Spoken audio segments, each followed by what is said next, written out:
But here's what's kind of deceiving if you're sitting at home watching this. Looks pretty easy. Yeah, it's not easy. It looks really easy. They're just out there going around and around and around, just holding it wide open. By the way, 200 miles an hour. 200, right at 199.65 miles per hour for Trevor Bayne. Put it in perspective. You're inches apart, like you see, at 200 miles an hour going around a 2.5-mile racetrack. I mean, this is hard work. It takes a lot of mental, not so much physical, but a lot of mental preparation to do this. You know what I've noticed here now, I was just talking earlier about the bottom of the racetrack, but Mark Martin in the 55 with his teammate Clint Boyer right behind him and a host of others, over the last 2 to 3 laps, they've been working the top of the racetrack, a very organized line, and obviously because of how organized they are, you can see there, those 5 or 6 drivers on the bottom can't do anything with them. You know which line will be the fastest? The one with the most drivers? The one with the fastest car in it. That's kind of how, I remember, think about Dale Jr. You know, we called him the Pied Piper for years. Whatever line he got in, that's the line everybody else got in. Yeah. His dad was a lot the same way, because you know he's got a fast car. And they got that instinct. They know when to go to that high line. They know when to go to that bottom line. There's an instinct that goes into driving on a track like this.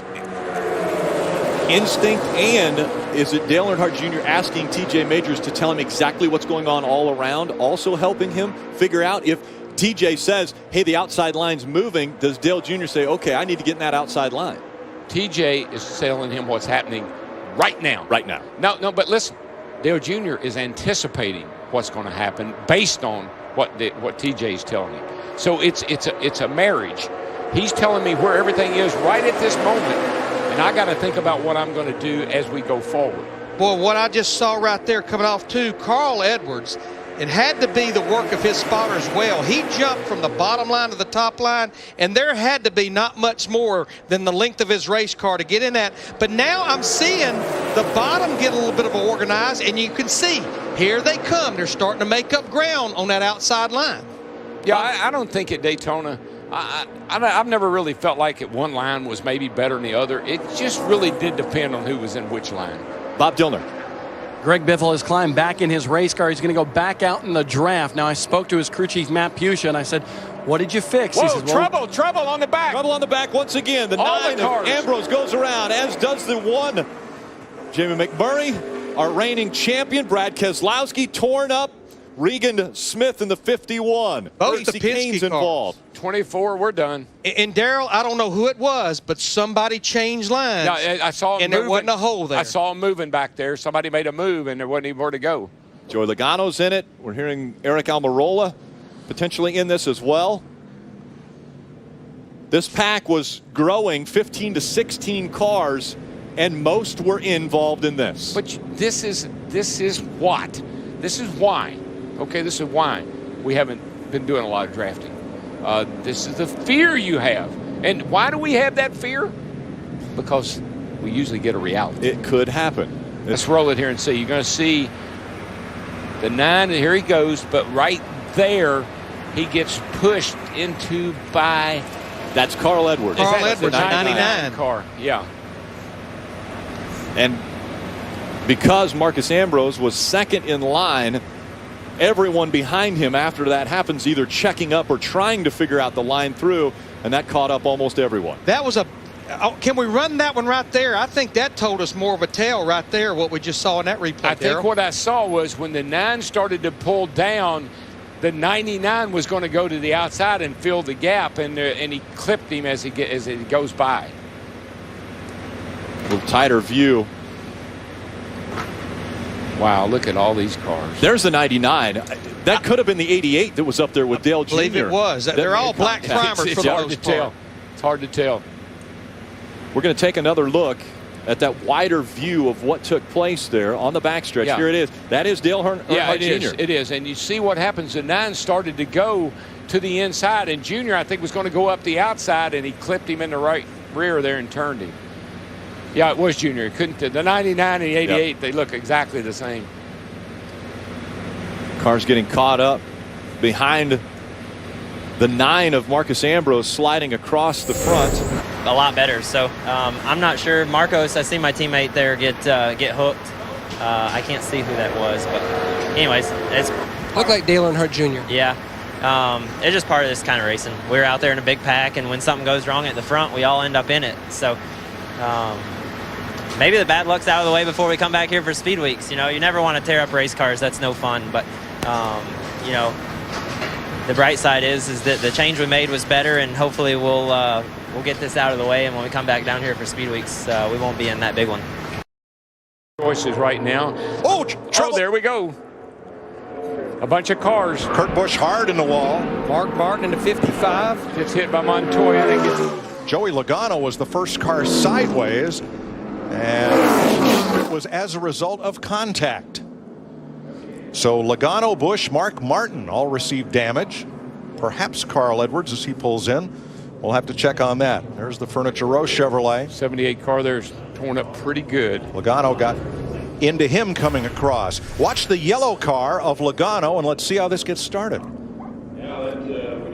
That's actually Matt Kenseth. I'm sorry, yes, you're right. in the 20 car. Yes. Came right down in front of the 78 and made contact, and it's on from there. That's what happens with these guys when you run in pack. If something happens up the front, you're going to get in it. Looked like Carl Edwards in the 99 there. Montoya got a good bit of damage as well. And yes, it is the 20 of Matt Kenseth. Logano used to drive the 20, but his new car is also yellow and red. Watch the yellow car of Kenseth. He comes down just a little bit in front of Kurt Busch in the 78 and just comes really across the nose of the 78, and then they spin from there. Edwards couldn't avoid getting into the back of Mark Martin. And Kenseth goes for a ride, and look at Montoya just lift up the back of Mark's car as he goes by. Let's go for a ride with Mark Martin in the Aaron's Toyota.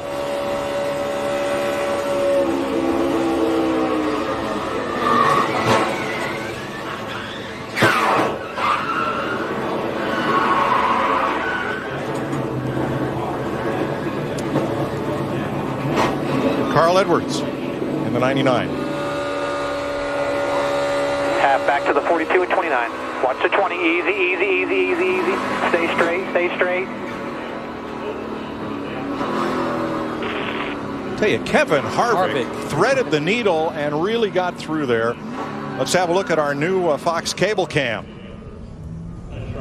Not sure. I don't know. I guess Matt thought there was enough room to come down in front of Kurt Busch in the 78 car, but the hole just wasn't there. There's the shot. You were just talking about Yeah. Kevin Harvick in that 29. He came right through there. Great job.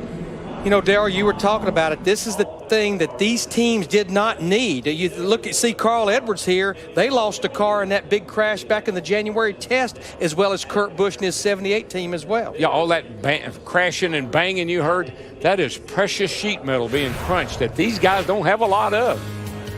Here are the drivers involved in this crash, the first of the season.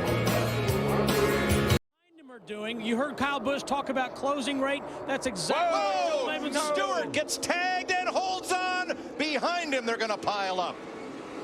Hamlin, Johnson, Busch, Martin, Gordon. And Tony Stewart cut down in front of Matt Kenseth. I guess we're going. Got a little bit loose. And was in the wreck yesterday, sneaks through. Watch his 55 car. He's going to get clipped right here when he's trying to get by right there. And, man, he nails that outside wall.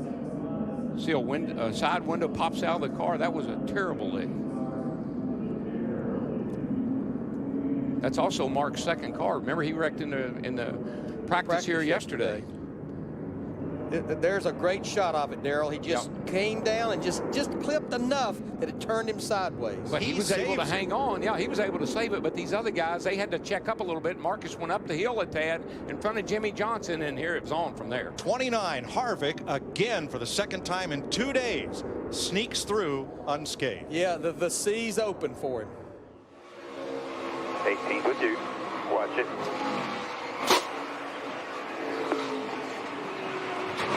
Hold the brake there. Hold the brake. Hold the brake. Let it roll down right there. Kenseth again, this time with Truex. How far to the front can he go? Well, we know Martin Truex Jr. in that 56 has been a pretty good pusher throughout this race from the very drop of the green flag. I think that's the only way Kenseth's got a chance. He's got to have a Toyota to help him because he just hasn't been able to get any help from any of the other guys. He side drafted off Martin Truex, and that 4-car group is losing touch with the 6 leaders. Yeah, it's too late, I think. I don't believe he's got the, even though he's fast, he can't get up there now.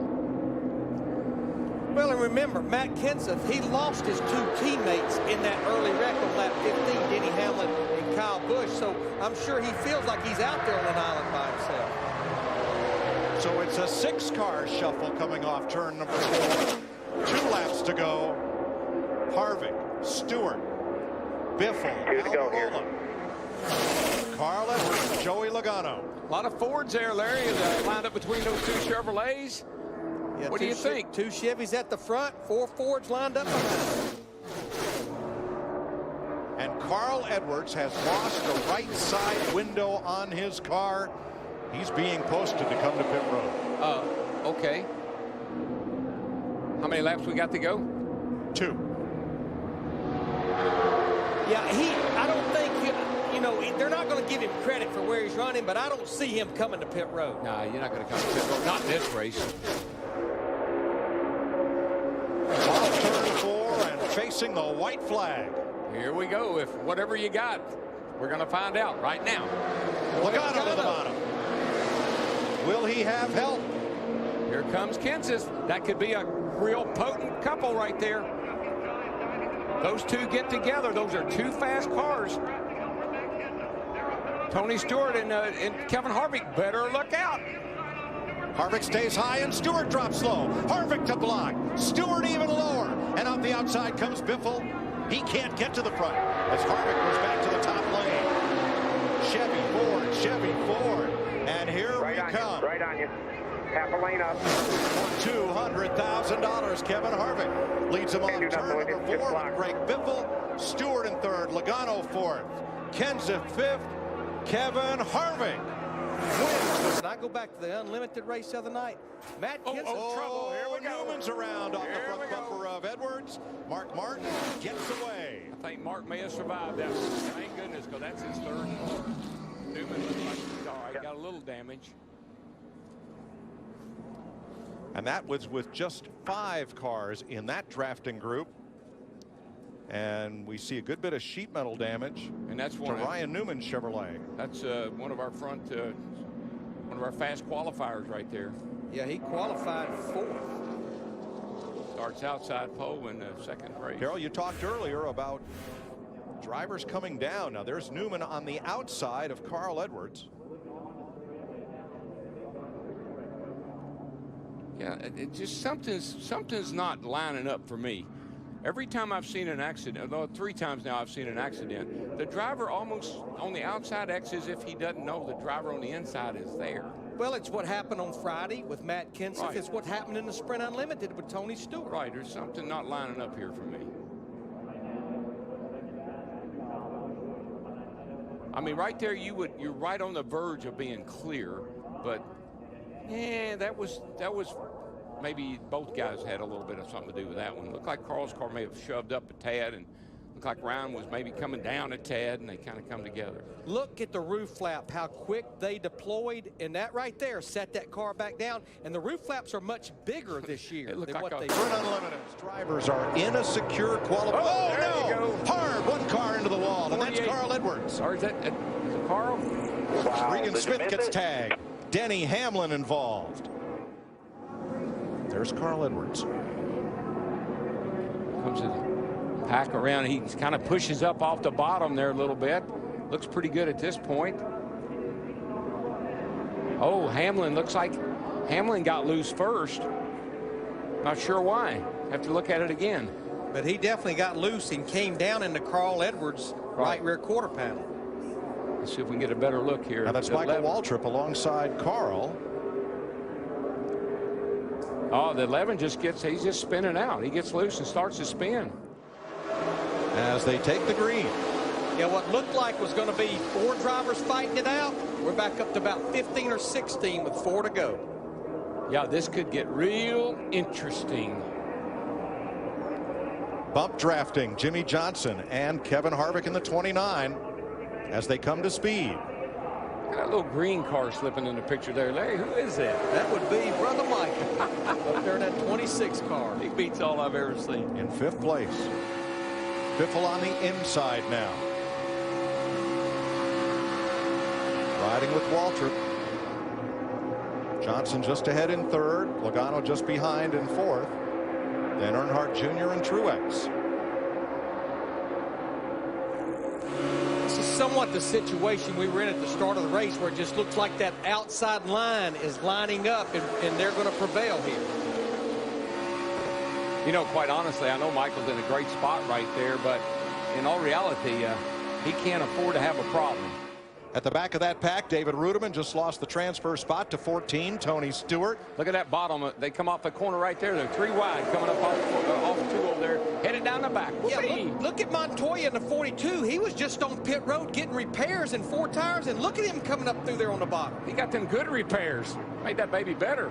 Speed, Rudiman. Rudiman, speed. The 95 and the 83 fighting for the last spot, and just ahead of them, they are log jammed 3 abreast. Nemechek now in the transfer spot in the 87. Hang on to her, boys. And Harvick's having to do the same thing he did the other night. He's driving out the windshield, but he's almost driving as much out the rear window. He's working it, baby. He's working it. He's waiting to make somebody to make a move. And Waltrip on the outside, backing up just a bit. Stewart on the bottom. That's Kurt Busch in the 78 coming up the middle with Casey Mears. I can't get over Montoya in that 42. He is just beating the rear bumper off the Biffle down the back straightaway. Finally gets off. Montoya in the target car restarted 13th. He is up to 3rd. White flag in the air, and none too soon, I might add. Still good here. Still good here. Come middle white. Nemechek in the transfer spot 3 wide near the back of that pack. Can that owner driver race his way into the 500? The same 2 drivers at the end of the Sprint Unlimited. Harvick in 1st, Biffle in the 16 in 2nd. Don't look now, Ethel. Now Gilliland 15. Now Scott Speed. What a desperate battle to make Sunday's Great American Race. Now Gilliland the 38. All in a wad. Here they come. Every time we see this on the last lap, what do we see that follows? Checkers or wreckers? Here they come. Final time. Harvick to win it from Biffle. Good job. Dillon, the other Chevrolet in this group. I don't think he can, Larry, because the 2 Toyotas behind him will close the door on them, and they'll be hung out to dry.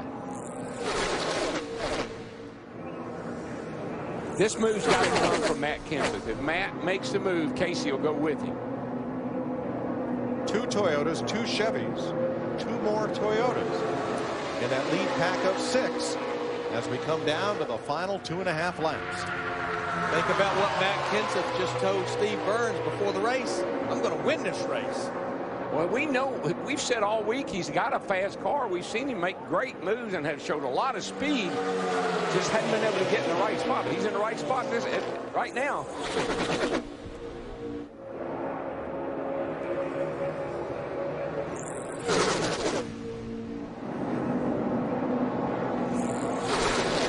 And you know what Matt has? He has winning experience. Yes, he does. Michael, these cars are about a car length or half a car length apart with wind buffeting in between them. It looks like traffic out on I-4, but how white-knuckled is this right now? Mike, they're running 200 miles an hour. Look at that big wall right beside them. It is very tough to hold your line. The cars are wanting to push, especially, you see how high Kyle drifted on the way off? That's because the car is not handling properly. They've got all they want right now. White flag, boys. Here we go. Here goes the 5. The 33, Austin Dillon goes with him. That's Kane what to it's the going to take. inside, Boyer to the outside, and Kyle Busch comes down to the inside to cover. And now Matt Kenseth in the 20, he's going to be the real loser. Goes all the way back to almost the back of this pack. I don't think Kane is finished yet. Didn't see that coming. Tell you what, that 5. Do that same thing at that same run, halfback 33 and 15. The 33 needs to get a little tighter on the 5 if they're going to make a charge. Casey Kane, will he have room at the bottom? Inside Kyle Busch. Here they come to the flag. Busch, Kane, Dillon, Boyer, single file, Kane to the bottom, runs out of real estate. Johnson first, Kenseth second with a push from Gordon. Oh, Kane! Kane gets around, slides across the track. Dillon misses him. More carnage down toward turn number 1. Montoya, Harvick. A real low apron. All with damage as the caution comes out. Watch on the outside, the number 5, the blue car, and behind him, the yellow number 18. Yeah, the 18 just got down on that inside, caught the left rear corner of the 5 car. That's a real vulnerable spot, and gave him a little tap and sent him sailing. What a close call for Joey Logano on that 22. He was all the way down in the grass and dodged it. Yeah, these guys on further down the track, they really got in it afterwards when people were slowing down. Kane sideways, comes across the nose of Montoya. Logano misses him. And Darrell, that was coming out of that tri-oval where you're running so fast with very little banking to hold you. Somebody got into the back of Kevin Harvick's number 29, sending him down and then up into Stewart. They're going to have to do something to get by all those Toyotas, though. Yeah, those 6 Toyota drivers, remember, they were some of the trouble first. turn 1, guys. One car down, spinning. Trevor Bayne up to the wall, collects another. That is Carl Edwards. The 5th wreck that Edwards has been involved in this spring. The 34 of David Reagan involved, and that's the 35 of Riverside, California's Josh Wise. See what happens here. I looked up, I guess it was the 2 car I saw going, looked like he was down on the apron sideways. Ooh, looked like possibly.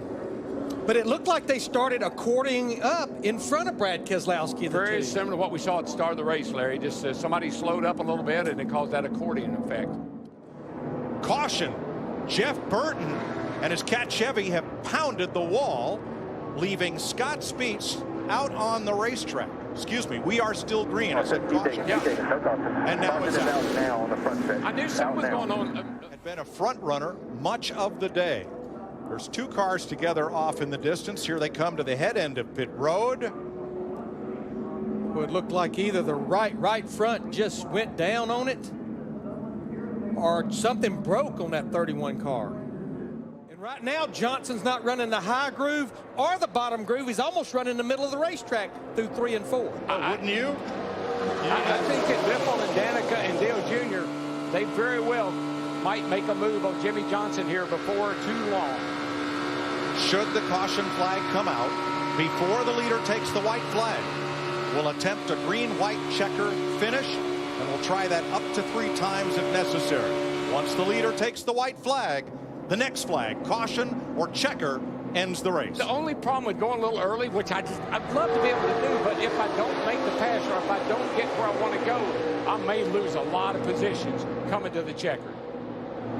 Jimmy Johnson is a Daytona 500 winner, but over the last 6 500s, he's finished no better than 27th. And last year, he completed only 1 lap. Well, Mr. Lonely is lonely right now, and he's loving every minute of it. Darrell, I believe somebody's going to have to do it here in the next little bit if they're going to make something happen. Ryan Newman over 200 entering the corner. And look who's up there in the top 10. Regan Smith, J.J. Yaley, Michael McDowell. Drivers with small teams challenging the powerhouses of this sport. With a lap and a half to go. You know what they are praying for? That it finishes just like this. Let me finish right where I am. Up front, different story. What a great payday for those teams. Here they come, boys and girls. Go now or finish second. When we cross the start finish line, it's a race. You got her in about. And oh, by the way, it's not over. It's just now on. Darrell, keep an eye on Dale. Oh, car in the wall, hard. Turn 1. And it's one of the BK cars. It's the 93 of Travis Quapple. Let me know if No the yellow comes caution. out. NASCAR, if the track is clear, they will let them finish. We are still green. And here come the leaders. Yeah, Mark Martin is really pushing Dale Earnhardt Jr. in that 88. Jr. to the inside of Greg Biffle. The green flag still flies. Martin's number 55. Keselowski in the 2. Biffle backing up. Patrick behind him. For the second time, the Daytona 500 goes to Jimmy Johnson, 5-time champion from El Cajon, California.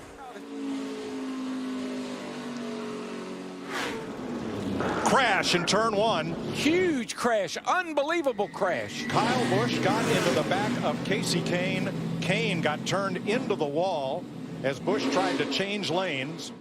You're going to see Kyle Busch and Casey Kane. They're up near the front right here. Kyle on the outside. Kyle's Kane on the outside. middle. Kane in the middle. Kane comes up, and Kyle goes down. I think it's more like Kyle went down and Kane went up. They make a little light contact right here when Kyle looks like he's getting a push from Marcus Ambrose, starts to move to the outside and catches the back of the 5-car Kane and sends him around.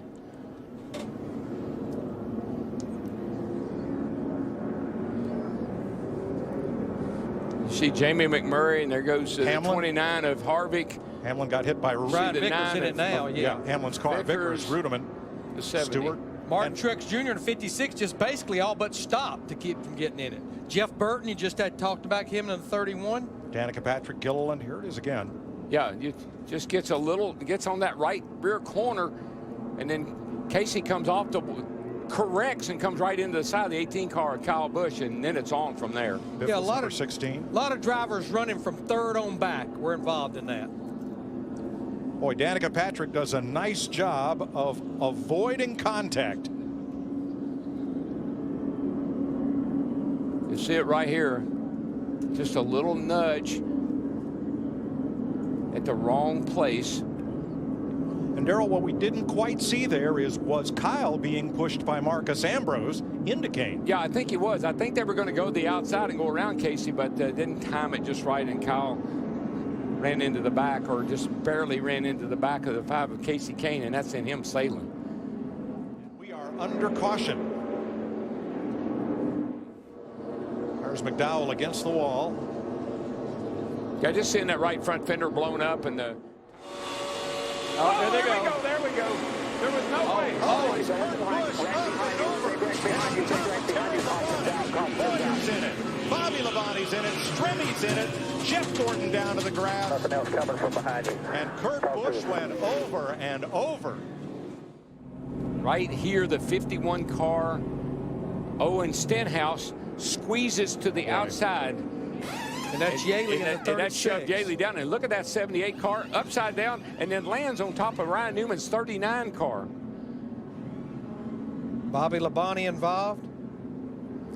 So it was Stenhouse, the rookie, trying to go 4 wide on the outside, running out of room with his number 17. Yeah, and running out of time. I mean, he's, desperate. And you see the 36 move down just a little bit. And Yaley and Stenhouse thought he could squeeze by on the next to the wall, and he just couldn't make it. And this gets ugly. Watch this thing.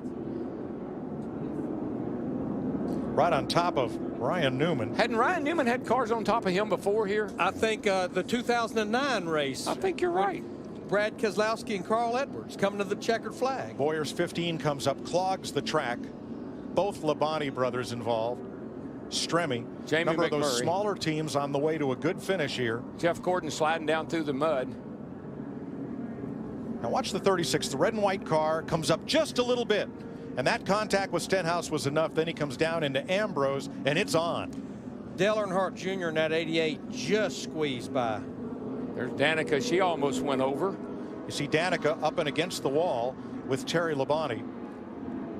Michael Waltrip in the 55 just barely squeezed by. Taking a chance at pulling alongside. We're asking a lot to run over 5 miles without another caution, though. I think Jimmy Johnson right now, he's got 2 wins. He's got a huge point lead. I think he'll do whatever he has to do to win this race. Regan Smith drops to the inside. Big gap there. He's in third on the low side behind Kenseth and Johnson. And I heard them go into the first turn. I'm not really sure I saw them go into the first turn, but I heard them. Josh Wise, a lot of sparks from his car up top. He falls off pace.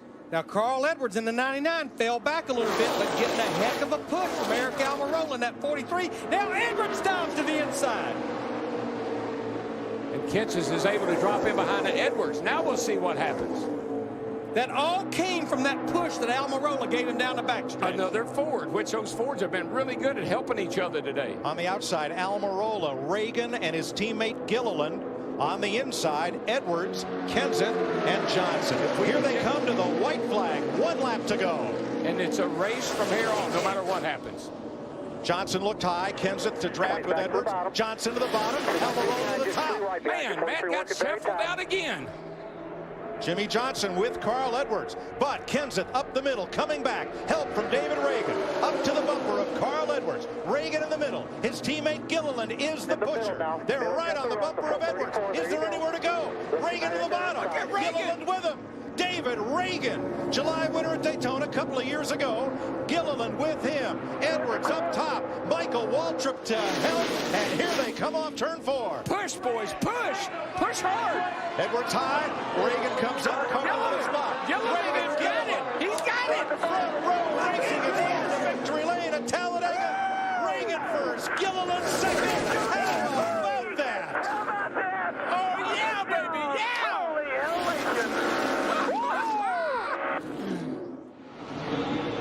And now we get a caution. And we understand it's for Joey Logano. Sparks flying below the Shell Pennzoil Ford. We're rolling. Here's a replay of what happened to Joey Logano. It looks like a tire went down or something, because he shot up the racetrack like a tire went down or something broke. Yeah. Under caution for the 3rd time tonight. Let's look at the replay at what happened. You look at the run Denny has on the 56. It's almost like he got the 56 of Martin Truex arrow loose. He never touched him. But sometimes when you have such a run on a guy in the corner like that, you can get somebody that loose. But I'm just, that's what it looked like. I don't know if the 56 just broke loose or. Yeah, because you see the 56 almost start to get sideways before they ever touch. Before they ever touch from that angle, it looks like. But what? Wow, the 18 is right there. Watch from the 18 car. Let's see. I think what he kind got of a run the damage. 11 has. I think Kyle Busch got a little damage on that right front headlight. But he may have company soon. Smoke. Big crash. Well, 4th caution of the night, Eric Almirola with damage. That's David Strimmy going down low through the grass. Man, looks like Strimmy was trying to get to the bottom and Ambrose was there. Yeah. And the wreck happened.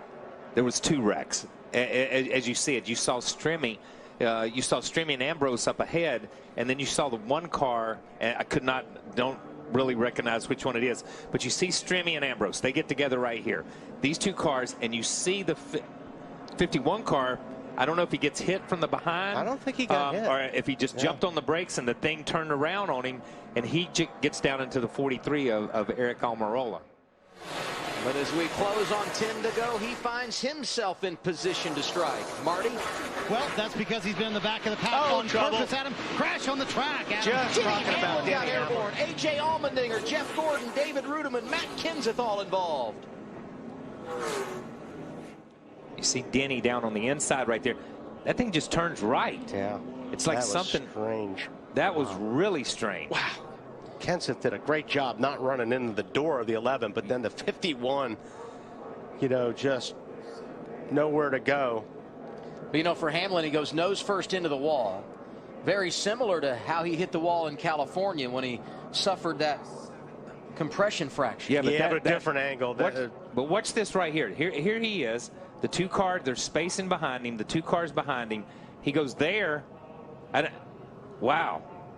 I don't know if the 2 car got into the back of him and sent him to the inside and he overcorrected. It almost looked like the car in front of him slowed down. Good point. And he turned to the left, and that's when it spun him around. But then, and then obviously everybody's trying to avoid him. Yeah. Yeah, watch Boyer. You get the 11. It looks like these guys get, he just dove down. Wow. And then corrected maybe. That's really a strange act. Man, Matt did a good job not hitting that car, but then he got clobbered. See Blaney in that. And Blaney had a good run. Those guys had run in the top 10 or 15 a lot tonight in that 7 car. Yeah. Hitting him the way he hit him, and you watch AJ hit the 11 car and pick it up in the back. If that'd been in the door, that's pretty horrific. This hit or that hit. Yeah. I mean, watch the 20 car here. This is hard right here. It's a lot harder than it looks. And you see Denny's car. If we just stay watching Denny's car gets up next to the wall, and then it opens up to the driver's door. That's the scariest, most vulnerable part right there. And there's AJ, you know, and there's no place for those guys to go, and you see the 11 car get up in the air. I certainly don't understand that move. But this is where you try to get rid of Jimmy Johnson as far as. And there goes Kane out of line, spinning down to the inside of the back straightaway. Hard hit on the inside wall. Yeah. Here they are off of turn 2. Wow. Yeah, he just got body slammed to the inside. I don't know what exactly happened to Ambrose, but Ambrose just changed lanes suddenly and just body slammed him. And I don't know if Ambrose run up on the 48. I think he was going to the middle. And he seems to be headed there, and he sees the 48 come over and tries to. Yeah. Or, you know, the 48 got tapped. Yeah, the 48 kind of forces him over and forces him right into the side of Casey and just body slams him. And this is, you see the wall kind of absorb some of that energy in the front of this. Wide on the back stretch. Yeah, you got to make something happen in this first little bit here. Front 3 rows, you got 3 drivers looking for their first win of the year: McMurray, Boyer, and Kurt Busch. And there they are, 4 wide behind them. And because you've got to make something happen right here. Wow.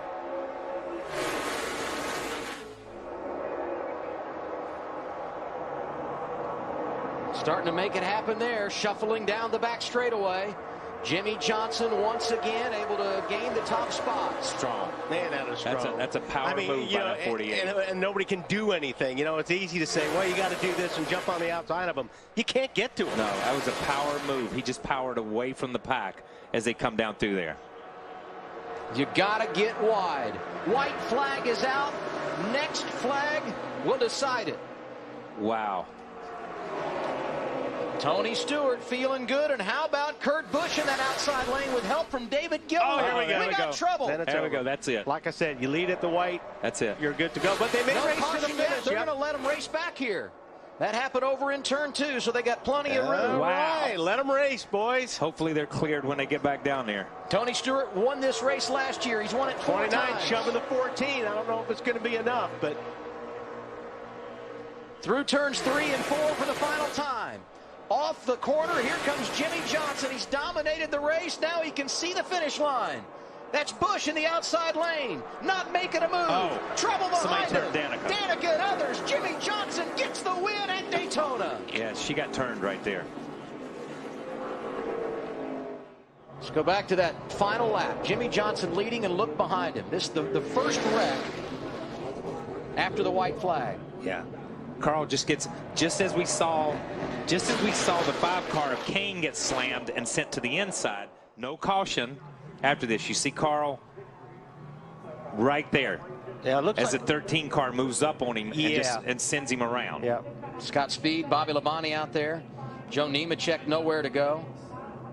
Yeah, you see Kurt Busch go to the high side. He's got Earnhardt, Patrick, and Danica gets just tangled up with the 38 car. Yeah.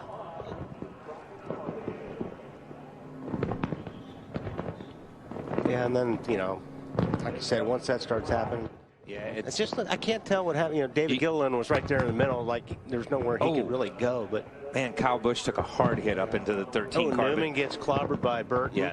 And at that point in time, Danica gets turned down across the racetrack, and as she's coming down, she clips a car. You see her come down across the racetrack right here, across the hood of Ricky Stenhouse, turn the 18. Watch the 18 turn right here and go straight back up the racetrack, and you can't see it, but just pins a 13 on the wall right here. But that tough hits right there. Yeah. but that actually helped the 18 as far as, because if he didn't get into mirrors, that 18 was going to hit as hard as Casey. Yeah, and that 18 was going to hit like he hit a couple years ago when Tony and him got together and turned him into the outside wall right there. And all that. So don't count on it being that way all the way to the finish.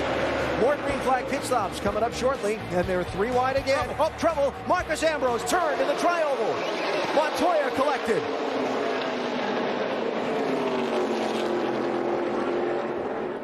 Sure that he got any help. He was definitely in some traffic. He was in the middle, coming through the tri-oval. He's going to try to change lanes, go to the top. Oh, yeah, just... Wow. That's just air working right there.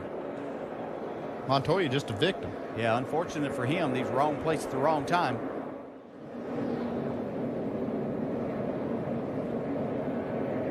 So he just goes up here. As he tries to get back in line, he's getting closer to the wall, so you turn left, and it's just an arrow situation of the car getting loose.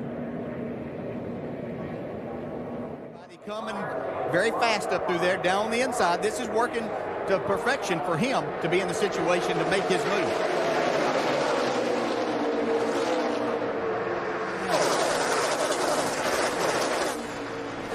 Jimmy Johnson, 21st in line.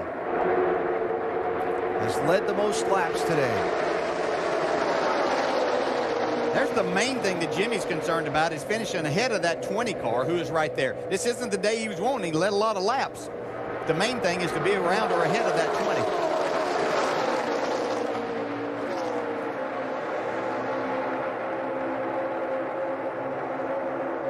But Jimmy's not going to be able just to get in that outside line and sit. He's going to have to if he's wanting to work his way back, time's running out now. 3 laps to go.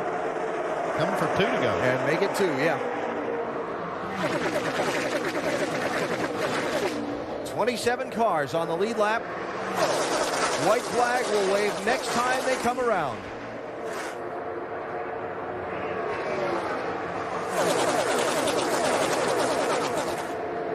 Dale Jr.'s radio a minute ago said he had a plan. I think it's going to involve Austin Dillon in that 14. The problem with having a plan, everybody else has got one for themselves too. They might not always work together so well. Well, here it comes.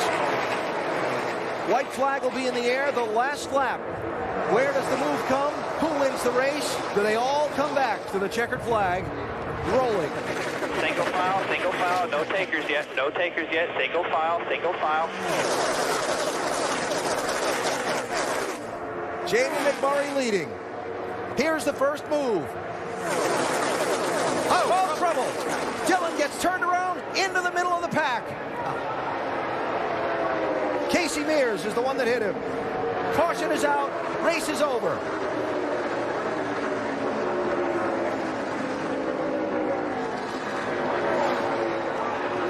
All good, guys. All good.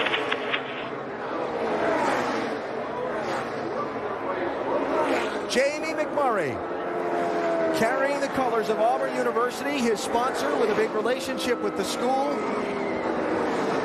is going to take War Eagle to the finish line first. Jamie McMurray wins at Talladega. Here's Stenhouse. You can see right there. He's already making contact with Dillon's bumper. Wow, looked like Dillon might have just turned around. Yeah. It might have just been there. Wow, what contact that was. It had just been the air coming across the back that got him loose.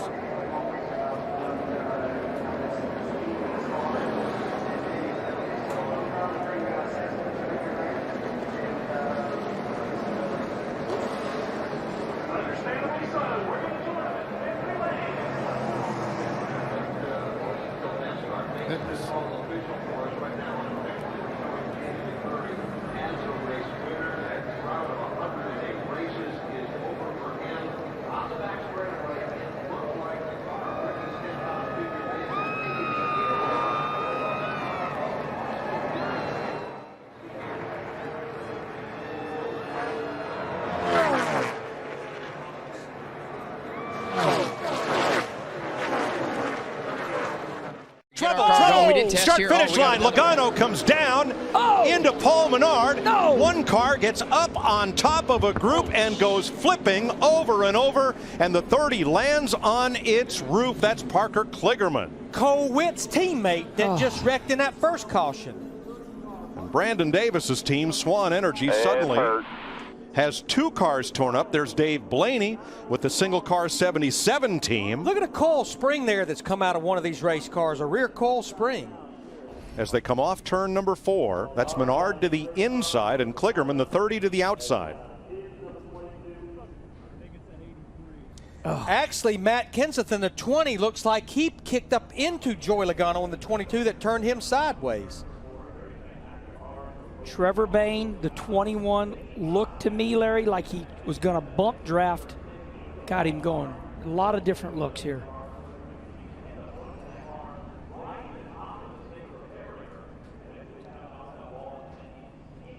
So Kenseth, the yellow car, right in the middle, in front of Logano, right here. Trying to get with his teammate Kyle Busch, but comes back up. That tips Logano into Trevor Bayne. His nose catches Paul Menard, who plows into Kligerman, who gets up in the air on top of Menard's car. And who's that underneath? Black car. That's the 83 car of Ryan Truex. And it was Ryan who got out of the car quickly in the black fire suit and was running to check on Kligerman. 3 wide drafting here. Kenseth down a little bit, but Menard is there. And he just moves Logano enough that Joey loses control, gets into Menard. The white car of Kligerman, the black car of Truex, and the white car of Blaney, all stacking up at the start-finish line. And Trevor Bayne in that 21 car may have gotten a little bit of damage, but Lord, it could have been a whole lot worse for him.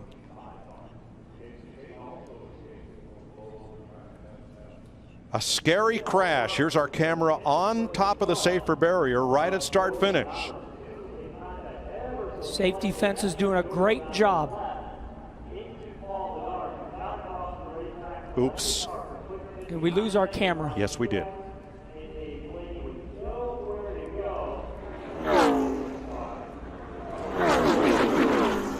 And Kenny, you've run this track so many times. That is one of the fastest places of this racetrack. And as Darrell has always pointed out, there's not a lot of banking there, and you're turning a pretty sharp turn. And you can see 2 places where part of the chain link fencing is torn away. And there was a splitter from one car that ended up right there in the fence. And so that area is going to have to be repaired. But look at the big cables between those huge stanchions that do the bulk of the work of keeping the cars where they belong down on the racetrack. And that's all above the 3 feet of safer barrier that the cars were sliding along. Those are some 1-inch and some 2-inch cables. That area has all been reinforced after last year's nationwide race here, under the cables to get to the racetrack. So here is what just happened to put us under the red flag. Kligerman's car getting up in the air on top of Paul Menard, getting a shove from Ryan Truex. There's the splitter being ripped off, and the front end getting against the chain link fence, but all that cabling doing its job to keep the cars where they belong. Yeah, the catch fence and the cabling, Mike, it's been a huge evolution. If you go back to the spring race at Talladega of 2009 with Carl Edwards and Brad Keselowski, when Carl Edwards got up into the fence, at that point right there, a lot of racetracks made changes to the catch fence. And then obviously what happened here a year ago during the Nationwide Series race, more changes were made at this racetrack and with the catch fence and crossovers at a lot of tracks, but especially like Talladega. Solid run here for Denny Hamlin from the front to the back. Oh, Jimmy Johnson around. Headed for the infield wall and bounces off the safer barrier as they come to the caution flag, completing segment 1 and likely completing quarter panel, which puts you in a bad situation as well. Yeah, it makes you lose for sure, and that's why the bump drafting is so tricky. He actually had to back up and almost stack the entire outside. Oh, around goes Kenseth. and up into Tony Stewart, and cars are in the wall hard. You see Carl Edwards there in the 99, Matt Kenseth in the 20. Danica hadn't hit anything, and then her right front was hit by Ricky Stenhouse Jr. Keselowski suddenly slows about 3 miles an hour, and Kenseth tries to get away from him. Just wanted to fill that hole on the bottom, but the hole filled itself. Yeah, Joey Logano in the 22 was all the way against the double yellow line. That's just a tough break for Danica. She lost control and was going to be just fine. And well, she tried to go to the inside, but Carl was there, so she juked to the outside, and the car got away from her.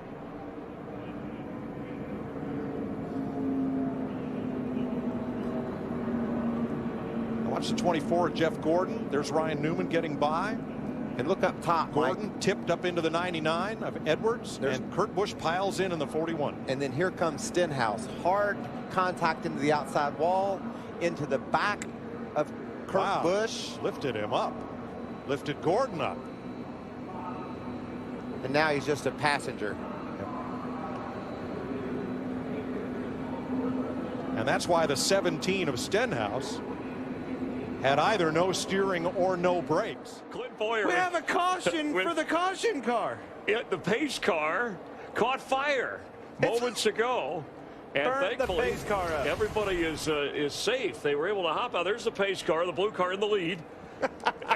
And what happened? Now, we do have a spare pace car, Clint, but have you ever seen this? I have never seen anything. You could just, this is a full moon night. Everybody is driving crazy Look tonight. how Faye's trying to get her back. Talk Boys, about I'm on fire. Driving the wheels off that thing. Help me, Oprah Winfrey. I'm on fire. But look at the fire. Then it's like, hey, enough of this. We got to get out of here. I mean, but putting on a show is one thing, but let's leave the driving to the professionals. Right away, you see the fire unit, the rescue You group. can't make this up. On This hand, is happening. And they put out the Abort. We're on fire. And everybody's okay. Let's check our Sprint Unlimited race summary as they put out the fire. And that's our job sometimes, is to put out fires around here. And everybody. Here's a look at the 5-hour energy move of tonight's race. And, oh, Kyle Busch around. Okay. And he saves it, as he did in 2012 when he went on to win. He spins it and saves it. Caution is out. Just went to Whoa, bumper. Junior in the wall. And Marcus Ambrose. Good grief. We talked about bump drafting being a tricky game.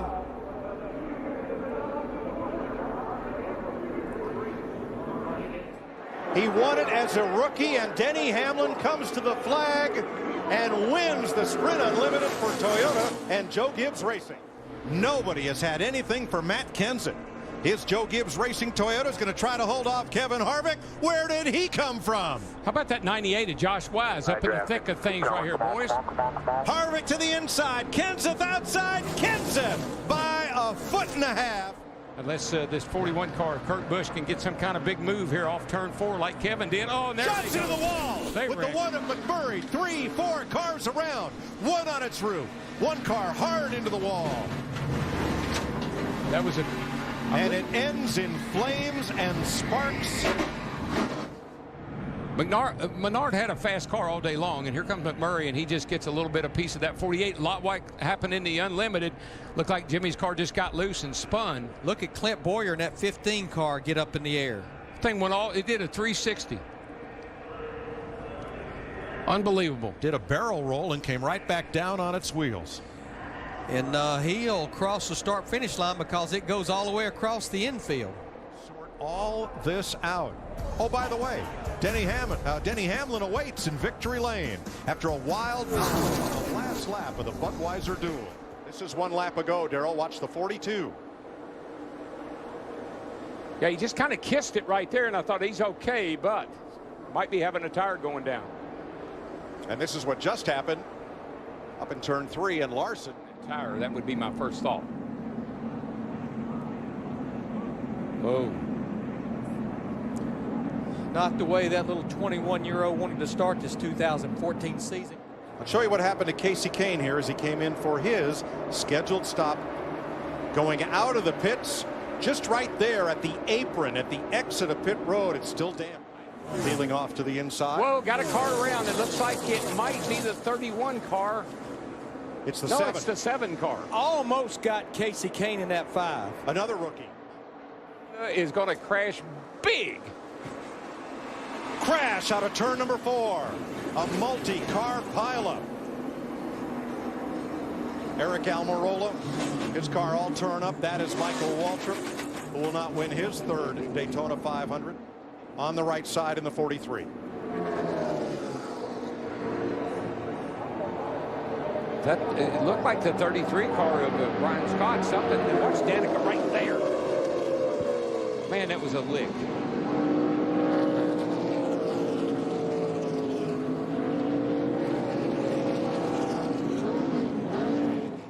For last year's pole sitter.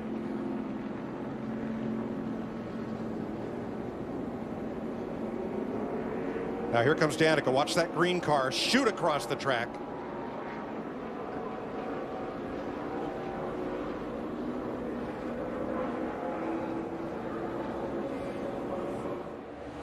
Thanks, Krista. Dale Earnhardt. Whoa, here we go. Big crash again. Turn 4. It's Calamity Corner.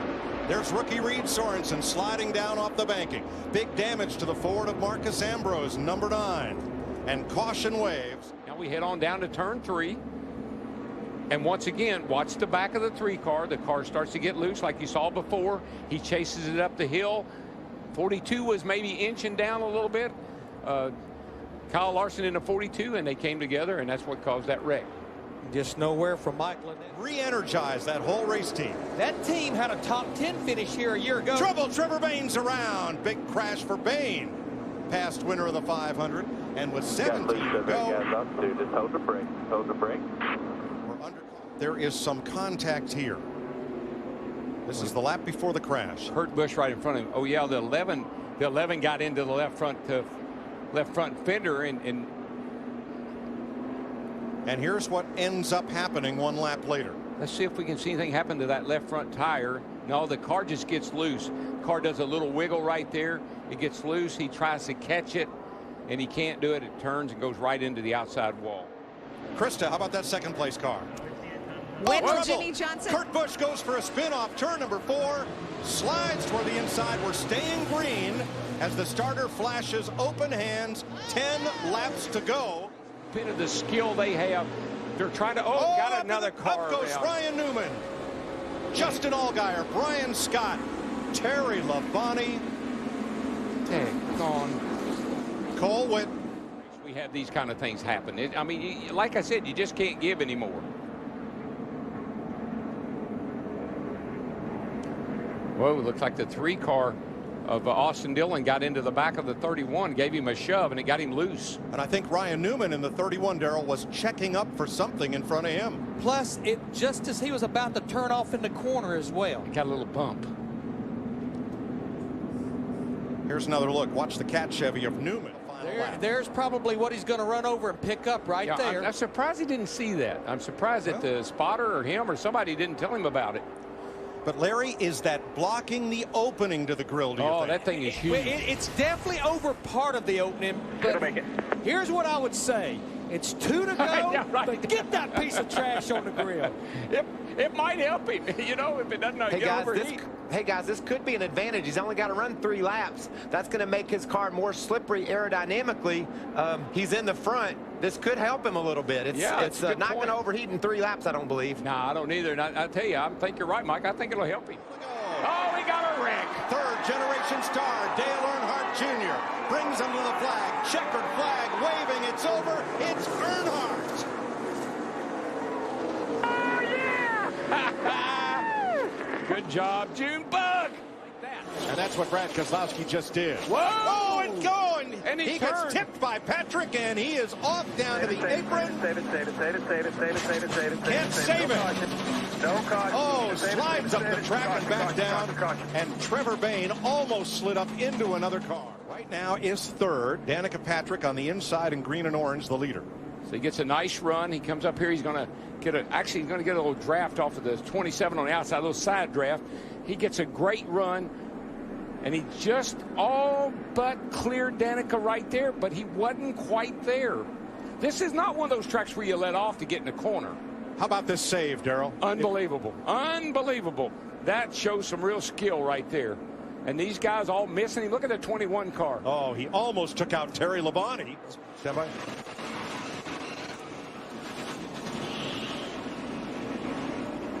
Crash out of turn number 4.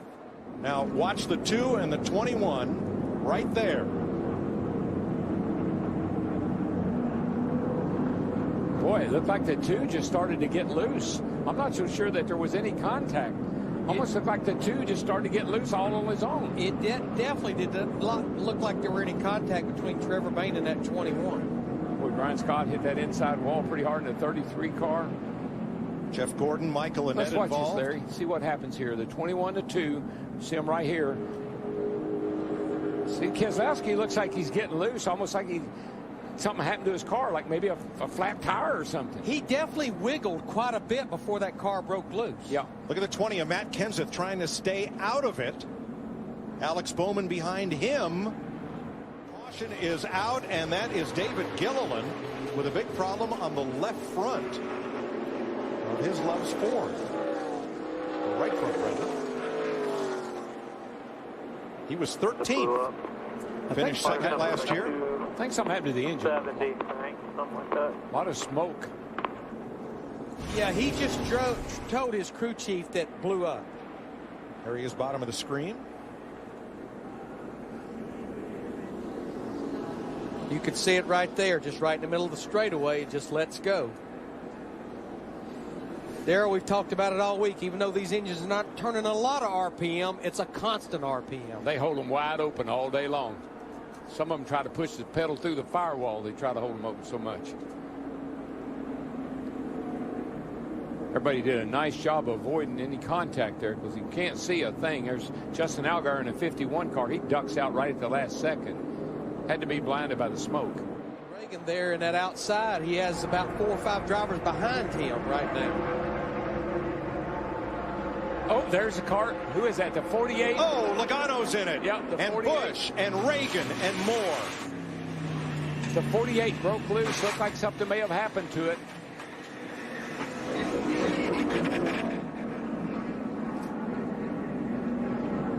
And here come the drivers who were trailing the field. Right here. Let's see what happens. The car's got damage. We know that. It's got the whole back of the car taped up. Yeah, you see? See right there? It just starts going around all by itself. And that was all but in the same area that Brad Keselowski in the 2 car broke loose earlier. Very, very similar look. You got a little bit of Ricky Stenhouse's 17, and then the 22 of Logano, the 41 of Bush, the 34 of Reagan, and the 95 of McDowell all pile up. So a 6-car jam session at lap 174. Look at Ryan Newman at 31. He came to a complete stop. You can see he stopped so fast the car almost spun out with him. In the 3rd lane. Oh, no. Goodness gracious. There you go. 4 wide. Oh, trouble. A car spins into the wall. Turn 1. Carl Edwards off Ryan Newman. Caution. Yep. 2 or 3 cars. There's Edwards on the outside.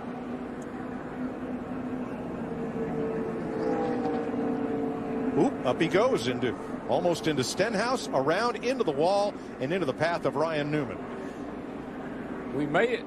Here they come. Whoa, whoa, trouble. Justin Allgaier.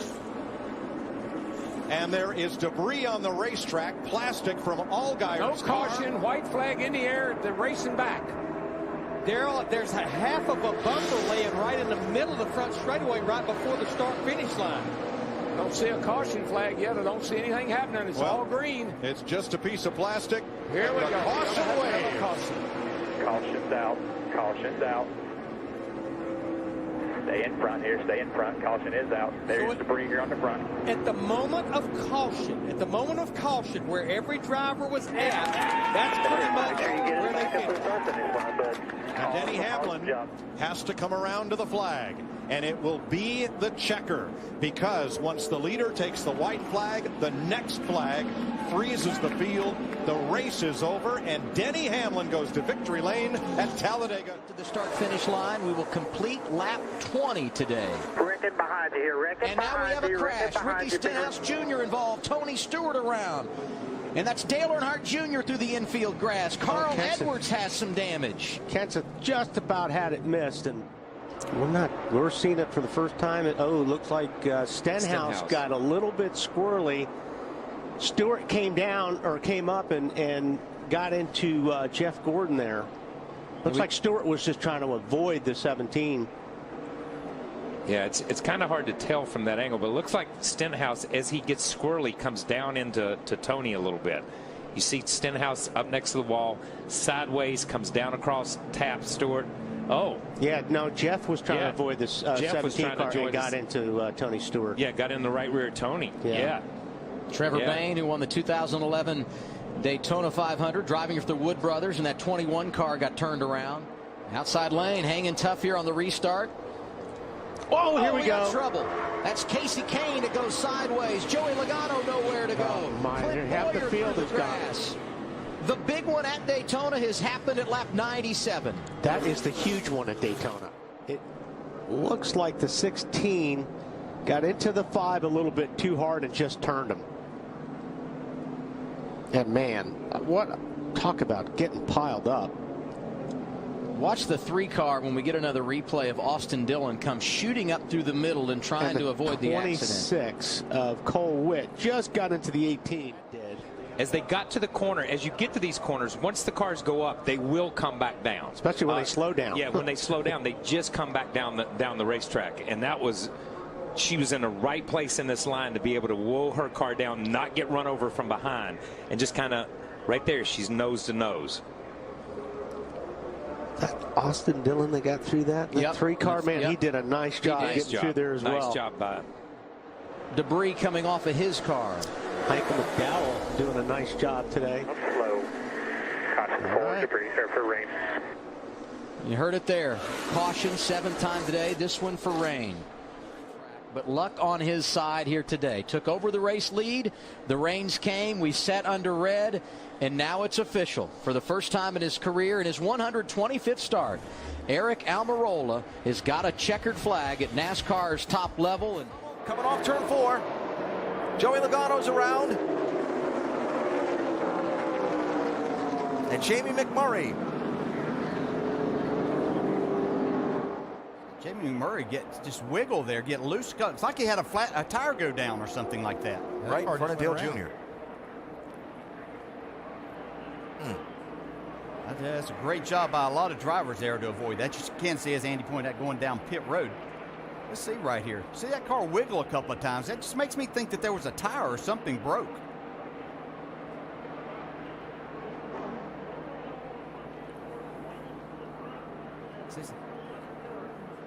Car. Water pressure was okay. He'll get a wedge adjustment this time. Trouble on the track, Dave. Cars colliding on the back straightaway. Alex Bowman, 23. Tony Stewart, more piling in. Is that Kyle Busch in the inside wall? And this probably comes from just a push that went wrong. Yeah, it looks like Almirola got into the back of Yaley. Just got the wrong little angle and just pushed him in the right side. And Kyle Busch there in the smoke gets run into from behind, looked like by Austin Dillon, the 3 car. Looked like Kyle Busch was going to be fine, but when all the smoke, Austin Dillon not able to slow down and runs into the back of the 18. Now, was the 43 being pushed by the car behind Kyle him? Busch right there. Yep. He had slowed down and missed it and got run into by the 3 car. Might be too far back, though. Oh, trouble! Junior's in that. David Gilliland, Michael Annette, Paul Menard, and Dale Earnhardt Jr. Yeah, this is Greg Biffle right here. You see just inside Dale Earnhardt Jr. looking to try, like he was going to try to make it 4 wide and clips the left rear. That's what set it off.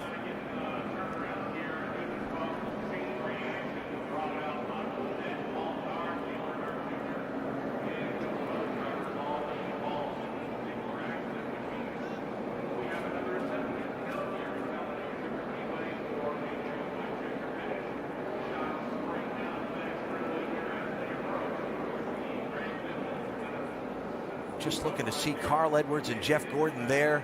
And the mere fact that Junior's car turned back the other way and spun to the outside was what kept them from being collected in it. Yeah, and I'm just wondering if the 38 got into the back of the 16 there, because you saw Biffle's car really veer to the right. Landon Castle to the outside. Tri-oval. Sprint to the checkered flag. Who wins? Brad Keselowski wins it at Talladega. And out. Couldn't do it. And live, we have trouble with Danica Patrick. Where's their car, guys? Who hit me? That car's junk. Yeah, I mean, they'll definitely be unloading the backup car for Danica Patrick. There's the 46 car of Michael Annett as well. This happens going down the back straightaway. It'll be head on in this view. I'm not sure. We'll watch right here again. See her back there, and here comes Denny. I think Denny dove out from behind her. She didn't realize he had moved out from behind her. She started to go left, and he was there. Annett tries to go high, and I believe he had a push from behind. And got tangled up in it. That it was Kenseth. Oh, my gosh. I don't know how he missed that. And Kyle Larson in 42 just as well. You know, the thing about Danica Patrick, Michael Annett, and Jeb Burton, as far as headed into the duels tomorrow, by no means are those three drivers safe on speed or owner points. 3 more laps. Whoa, trouble! Oh, trouble. And around goes Brad Keselowski off of Kyle Larson into the wall. Slamming on the brakes behind him. Everybody gets by. They're tail happy, jumping all over the place. Right here, it looks like Kyle Larson said, I think I got an opening or a hole to get into. Wasn't quite enough room. Came into the left front fender of the 2-car. Keselowski sent him in the wall. Well, that's where it got dicey when he was coming back up on the racetrack in front of all these drivers. I see what happened to the 18. Yeah, he trying to work with him there. Oh, and McMurray goes around in front of the field. Huge wreck. Paul Menard is in it. Clint Boyer is in it. Menard is hit by Casey Kane. His car's all torn up. It's the 1 and the 16. You got to see if in the 22. It's really kind of hard to tell. We know the 16 got into the back of the 1. I think that's what started it. But did McMurray get into the? Did Logano get into the back of Biffle? McMurray started to slide, then caught traction, and the car hooked to the right. Last year ended, he wanted to be a better team. Oh no! Austin Dillon, Ricky Stenhouse, pile up in turn 4. Here he is, right side of your screen. Yeah, it looks like he may have lost the tire, Larry, or something might have happened to the car. Well, remember, a lot of damage on that 17 car from that last wreck, so that very well looks like what happened. Yeah, I mean, the car just starts to go with him. It could be aero. You know, the car did have damage. You're up in that. She sparked there for a lap or 2. Whoa, here goes Stewart around into Biffle. Tony Stewart goes around. And caution waves yet again. More cars. Kurt Busch and Greg Biffle, a hard hit there. Well, it looks like the 18 and the 14 made some contact. Looked like smoke kind of drifted up in front of Kyle Busch, and they made a little contact, and that turned the 14 right down the hill. Jeff Gordon, another near miss. And Kurt Busch all torn up. Not sure he could even see the 16. Yeah, and where he hit off the wall here. Pow. Where the 16, I guess 16 or 4, I don't know which one hit at the end of the wall. I think the 16 did. He's going to run out of time and run out of room. Matt Kenseth wins the Sprint Unlimited. I'm surprised, but I'm happily surprised. Oh, no. Spinning and headed toward the inside wall. Johnny Sauter through the grass. Smashed up nose. The 83's up on the outside right here. Well, yeah, it looked to me like maybe AJ. I think when 43 came in alongside of the 47, it shoved him over a little bit into the 83. You mind your own business. 16. Oh, spin into the wall. Trevor Bayne.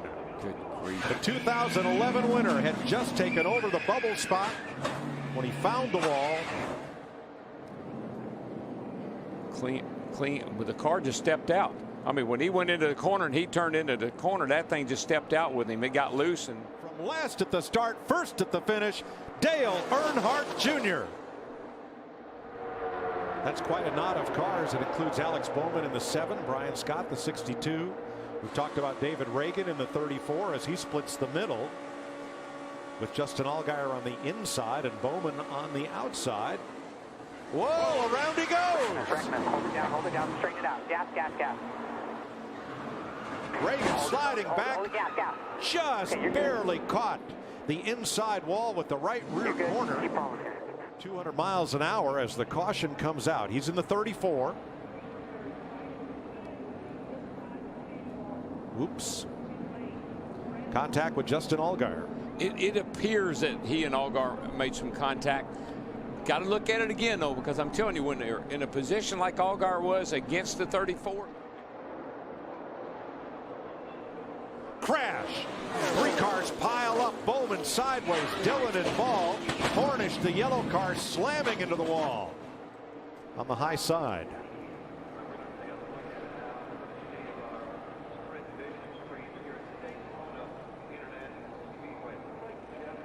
Nope.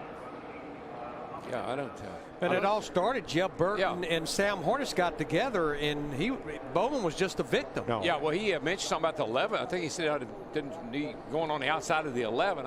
Double wide pack in front. Oh, treble turn 3. Reckon. Go low. Brian Scott, Danica Patrick, Back it down. Get out of the way right and Bobby Labonte.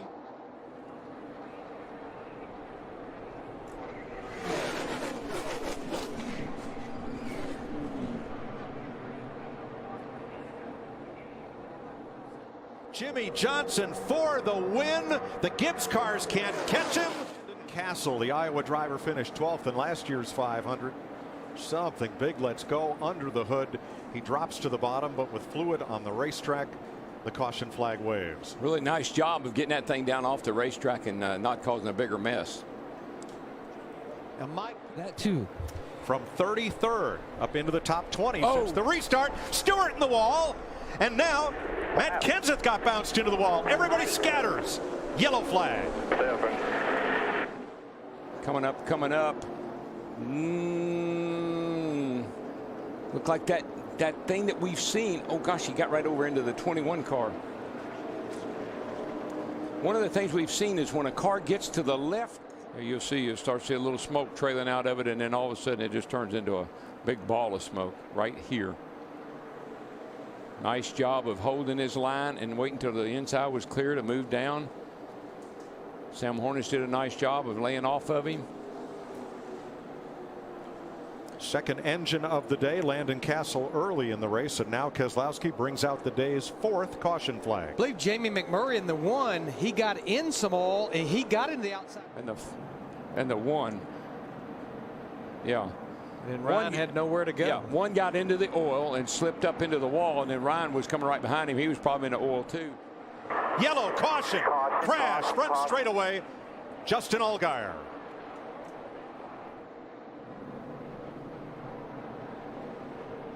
He had a pretty big pack of drivers coming at him.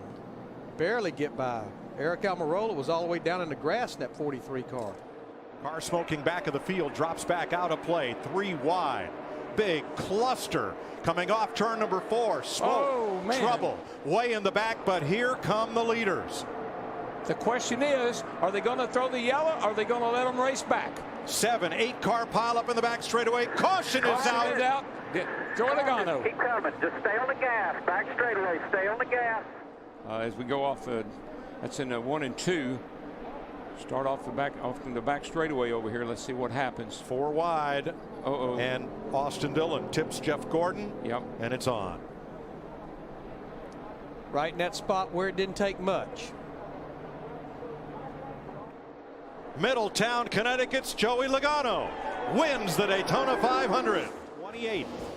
As Jeff Gordon leads them around Talladega. 18 laps complete. Smoker there, Brian Scott. And he goes around and he gets collected. Scott collected by Michael Waltrip. You know, Jeff has trouble back straightaway, guys. Car around. Trevor Bayne. A number of cars and involved. more. Logano is in it. Crashing all. Oh man.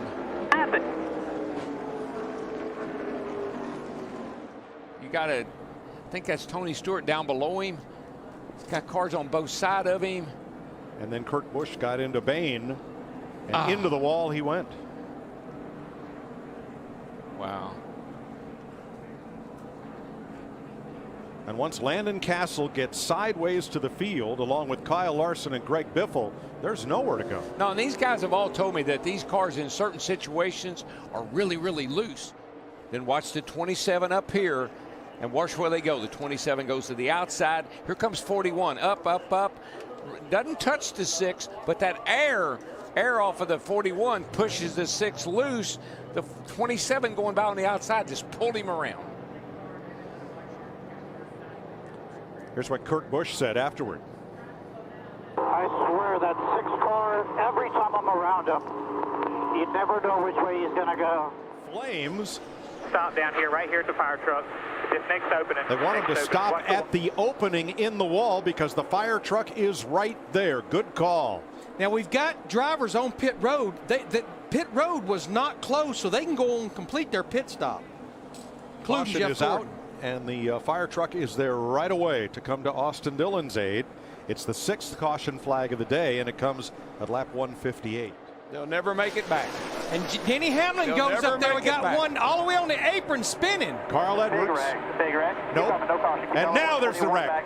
3 cars hard in the wall. Big wreck in rear. Keep coming. Casey Mears, Ricky Stenhouse, Jeff Gordon around. Here come the leaders. We're still green. No caution. Still green. Come on, boys. Bring it to the house. Menard to the bottom with Blaney. Junior trying to hold everybody off. Come on, Blaney. You got one more shot. You can do it. Earnhardt, Johnson, Menard, Blaney. Double wide behind them. 4 cars to settle it. Earnhardt trying to cover all spots.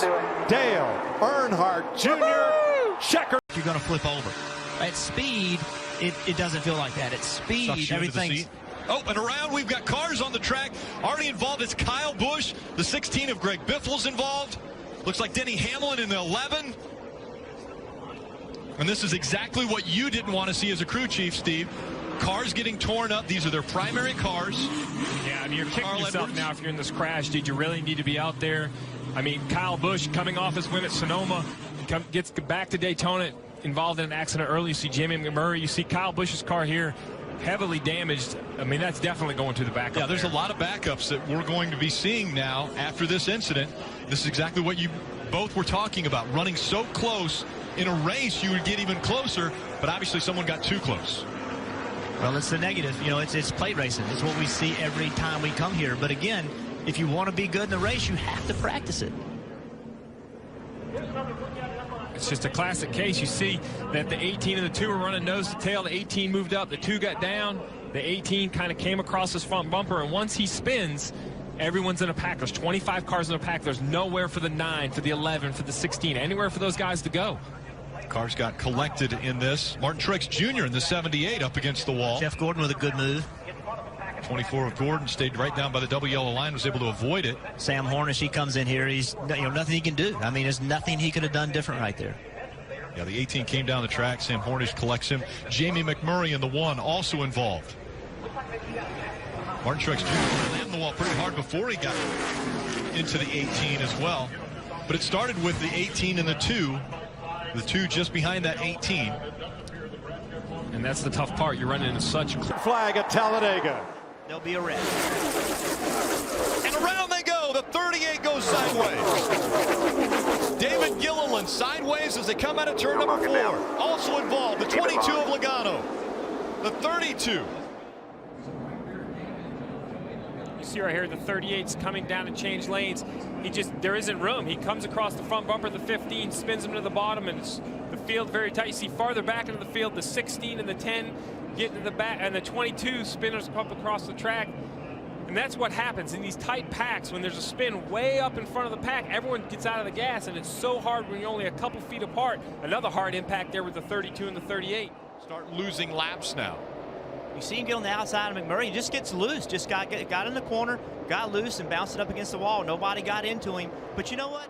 But you could see when he got behind the 20 and the 78, he had 2 cars in front of him. That took all the air off his car, and when it did, around that thing went. That's a sign for me that these cars are not handling great. And you see here, it's a great opportunity to see some of the safety initiatives in this car. When that 19 gets sideways, you see the distance between the car and the asphalt. It starts to lift. As that car lifts, the roof flap opens, the hood flap opens, the car settles back down. That's. You mentioned he thought he cut the right rear tire. There's 38 going around through turn 4. And behind him, who's that checking up? Danger. Take a look at what happens. The 42 of Kyle Larson completely sideways. He gets down to the apron. You see the sparks where the track bar mount hits the ground. He saves it, but he comes up the track, has no choice but to connect with the 19, who then starts to spin. Brad Keselowski gets a face full of sparks. The 17 does go around, and now the track is blocked. Now these guys are trying to find a hole through, and the 2 gets woed up, and the 3 kind of gets woed up, but then you see Carl Edwards goes back up the track, and here comes Brian Scott with a full head of steam, makes big contact with the back of the 19. Yeah, Brian Scott looked like he was going to be able to get through this clean. He was accelerating to try to get by the cars, but then up came Carl Edwards from the bottom of the track. There's nothing you can do in that situation. You know, he just was coming at such a high rate of speed. Really nothing Brian Scott could have done. I got this a couple times, and then Brian Scott was real curious about the underside of the car, and I had no clue what happened. It's like I'm going to flip over frontwards, but I guess nobody got hurt, and we'll just go race at Kentucky next week. Wesley Sherrill, your car chief, says he can fix it, and you can go out and wreck again if you'd like to. I mean, it's still in generally the right shape. I mean, it still looks like a Toyota Camry, but you can follow Miss Sprint Cup as the big one's happening once again, coming out of turn number 4. Into the wall, Kyle Larson. Multiple cars sideways. We've seen this time and time again. The 20 tries to come down on the 5. I don't know if he actually makes contact with the 5 or just the air gets him loose. Man, and then it's just a mess, right? When you have trouble in front of that many cars, there's just nowhere to go. You see the 9 spinning, trying to avoid it. Wants to smoke out of the gas before we even saw sparks. Like, he knew this was not going to work. You can see Matt Kenseth, he never got touched by Casey Kane. He tried to fill that spot. The air got taken off the back of the car, got loose, around he went, caused a big wreck. There's that air cushion that Martin Truex Jr. was mentioning earlier. They didn't actually make contact, but around went the 20. Yeah, we've seen this. You know, this is the 4th incident we've seen where cars start to get spun around just by being around other cars or being in situations where they had a lot of air and then they lost it. So this is something new. We haven't been seeing this at Daytona. You know, we talked about track position at the top of the night. They're missing a lot. This is a great race. Oh, and around goes the 55. David Reagan trying to keep hold of it, sliding through the grass. Right now it's a 1-car incident. The caution has come out. Fire it up, get it rolling. He cleared. Which line does he go to? Now Harvick's not quite clear. Harvick's on the outside of him. Now, boom, he didn't make a commitment. Oh, and around goes the car behind him. That's the 6, or excuse me, the 9. A very close call there for Sam Hornish Jr. in the 9. The caution comes out. We've seen this. Got together? Yeah, we have. We've seen this time and time again. You see the splitter makes huge contact with the grass. The car starts to bounce. Luckily, it lands on all 4 and just continues to spin. But we've seen this. The 9 goes to make a move, looks for that inside line, wasn't clear of the 1, drives across his nose, ends up spinning through the grass. Tore the splitter completely off when it grabbed the grass initially. And then once again, hit hard and up into the air. A wild ride for Sam Hornish Jr. He's still driving it. Look at those hands. Still driving it. And listen, I know I make it sound simple that he drives across the 1, but Sam Hornish is trying to go forward. He's not changing lanes to get out of the way. He's changing lanes to try to get in the right lane, to try to make something happen. Into the triumph they come. Dale Earnhardt Jr. to the bottom of the track. Jr. will win at Daytona.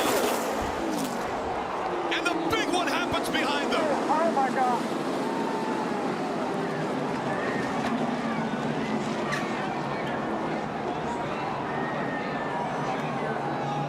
Behind him. Yeah, the 11 gets kind of stuck in the middle there and comes across the Ford's bumper. As he does, he spins back in, gets the 3 airborne, and he just gets projected off the other cars right up into the fence. He went from the bottom of the racetrack over 2 rows of cars and into that catch fence. Here we go. You can see him on the bottom. Rex starts in front. He runs in the back of the 24. gets up on the 11. Now he's on top of the 55. And now it's just along for the ride. Yeah, Watch the car stop. Watch the car stop. It gets him those poles, and it goes from, I don't know what, 180, 190 miles an hour, I'm just guessing, to a complete stop. That is unbelievable. And it looks like a tour. That's 3,500 pounds. That stock car is extremely heavy. You see here after he's upside down, the 2 is spinning. Obviously, he's already lost control, makes more contact with the 3. 5 laps to go. It doesn't matter. Smoking coming out of the 1 of Jamie McMurray. McMurray with smoke under the hood. And the caution comes out. Under 5 laps to go. The engine expires for Jamie McMurray. The caution will come out. Coming into the NBC Sports restart zone. Spins his tires. Green flag back in the air. Around goes to 48. And the caution is out.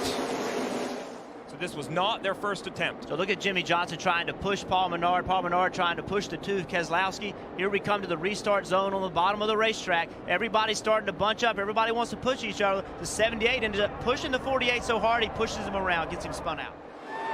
Green flag back in the air. The 4 not going. They wreck behind him. The green flag is out as they cross the start-finish line. Will they throw the caution? Trying to get back up to speed. Caution comes out. Hard time accelerating. You see there he doesn't go. The 6 goes to the outside, and the 4 catches him in the bumper, spinning the 6. But behind them, there's even more contact. 95. Michael McDowell involved. Numerous cars involved in this one. So right here we see they're under green flag. NASCAR's looking at the track, trying to determine if these cars can drive off. It's very important to see who the leader is when the light comes on. Caution comes out from NASCAR. They are telling us that the 22 was in front, and so Joey Logano will sweep round 2. We'll probably roll around here slow, let that group get far out away from them, start back up, and they just want to get a reading on the clock. That's what they're looking for. They're looking for hundreds and tenths of a second, and just trouble. Turn 2. 1 car around, sliding up hard in the wall. Ryan Newman and Michael Waltrip in the 83. Stop. Our worst fears confirmed. Right now, Jimmy Johnson and Chad Canals look like geniuses, and that's exactly one of the reasons why they stay out of that. Usually we get a few laps under our belt, and these cars really get double foul before something like that happens. So here's to see what we got here. Several cars are involved. Right at the beginning, you've got the 31 car coming up on the 40, the 83. Somehow that 40 checks up. Yeah. Michael got into the 82 there. Michael got into the back of Newman in the 31, but I'm not sure exactly what all took place there. Yeah, I'd like to maybe go back a little further because the 40 of Reed Sorensen. Well, let's listen to Ryan Newman. I hit the wall to right front, not very hard, but I did hit it. If it up to move the hood, 95 or somebody lost the oil line in front of everybody there. Ah, okay. I think somebody lost an oil line. Yeah, so they saw something that was happening further ahead, and it looked like the 40 bailed out of the throttle, and it's just a domino effect from that point on. It's really hard when you're further back and you're right on somebody's rip upper to see everybody slowing down. But it's obviously they slowed down. If anybody starts moving around, the 40 car looks like, the 40 starts up the hill. I believe the 40 car's lifted because ahead of him, the 95 is spewing oil. I think the 40, I think he may have gotten into it because it looked like the car started going up the track and then he tried to get out of the throttle a little bit. And Michael and Ryan Newman here were too close. If we can get onto an on-board shot here, we might actually see some fluids on some of the windshields. That's usually the first sign that somebody's losing a lot of fluids. There's damage to the back of Kyle Larson's car. Yeah, he got bammed into. You heard Ryan Newman say he did not hit the wall very hard. I think probably Michael Waltrip got the worst of that.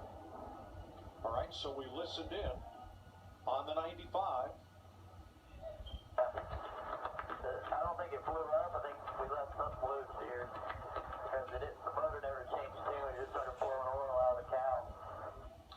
was Ty Dillon.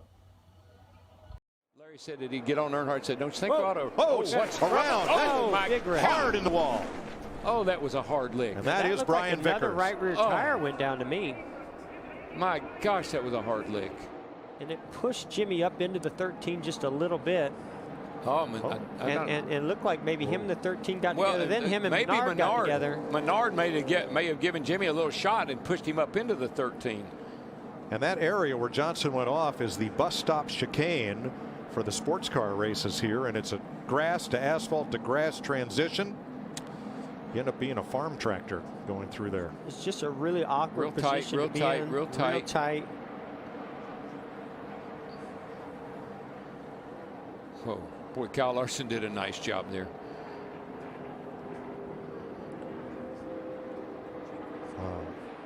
Jamie just starts bump drafting the 5 car, and it starts getting the 5 loose and getting side to side, and eventually it just turns them right into the outside into A.J. Allmendinger, unfortunately.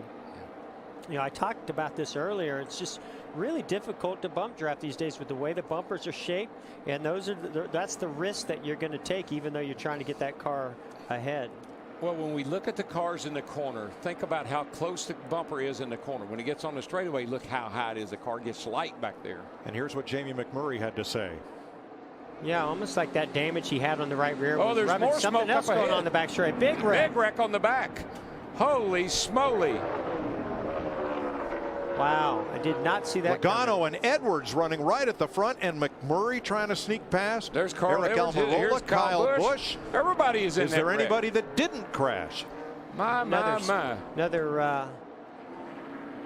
All right, here's Carl, and he's going to run up here, and he and Brad make a little contact. And he really stalled the 2 out right there. Then the 2 fights back on the outside, and they touched, but I think the 13 drove the 2 up into the 19. Yeah, that's what it looked like. I think that the 2 and the 19 started making contact, and the 2 started checking up a little bit, and the 13 had nowhere to go but in the back of him. And like I said, nobody's checking up right now. Wow. Whoa! No, that's it. That was all at the back. We may make it to the checkered flag. The wreck is at the tail end. They're 2 by 2. You're clear by 2. Leaders on the back straightaway. Coming hard. Caution waves. It's over. Caution. Hell yeah. The Sprint Unlimited winner for the 3rd time in 11 tries. What a great gamble. Hamlin, checkered flag, wins the Sprint Unlimited. We talked about how important this was. This was the move that could get you into the Daytona 500. Michael McDowell put a big spin on him, and then the 7 car behind Regan Smith had nowhere to go and got into the back of the 98 and turned him. That right there shows you that closing rate and how important that pass was. As this unfolded, David Reagan may have gotten just a piece of him going by down on the apron.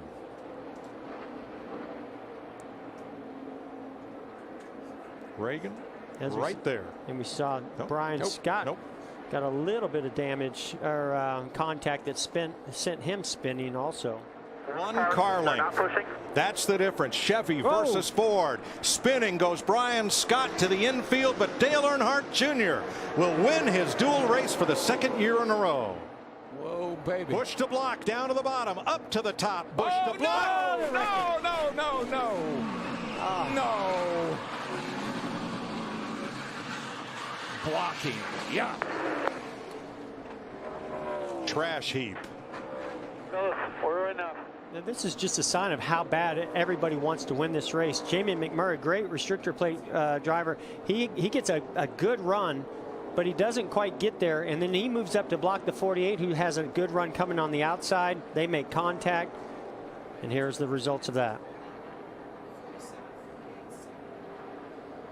Kurt Busch just went right through there in a shower of sparks. Here are the 3 most badly damaged cars. Checkered flag, and Kyle Busch scores his 3rd dual win. Yeah, it's also a tricky place to be. I mean, we're starting to see Hamlin become a big issue. You can see the back of the car just comes out a little bit. Looks like the 19th of Carl Edwards. When he got up to his left rear, it just started pushing the air on that car, and it just took the air off of his spoiler, and around he came. It just stepped out, and I think it shows that Jeff and I were talking about this earlier, how hot the 3rd and 4th turn is, because the sun beams down on that end of the speedway. Then we got a little tailwind off of turn 4, and we've seen a number of cars get loose.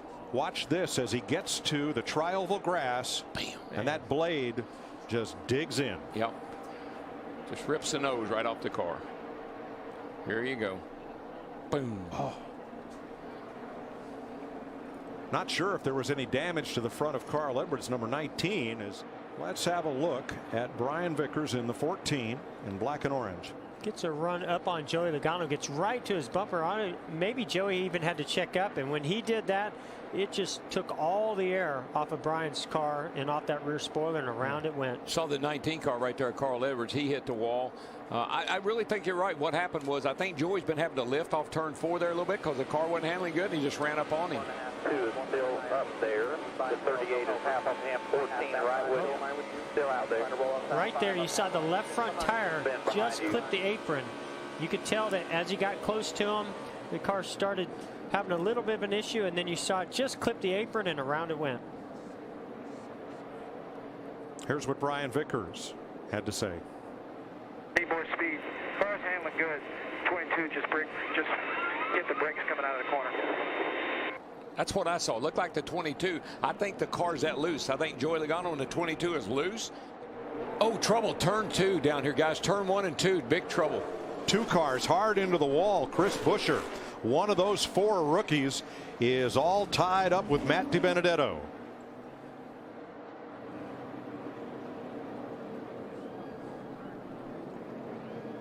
Wow. That was DiBenedetto first into the outside wall. Well, he got a double whammy. Buescher. Anytime you see the rear tires lift up off of a car as it makes impact, you know that's a huge hit. What I don't like about that is that Buescher hit the wall head on, and then he got hit by DiBenedetto here in the driver's or in the right side, trying to get a double whammy here. Can't quite grasp what turned both of those cars. No. They weren't really right together when they came into frame and headed towards the wall.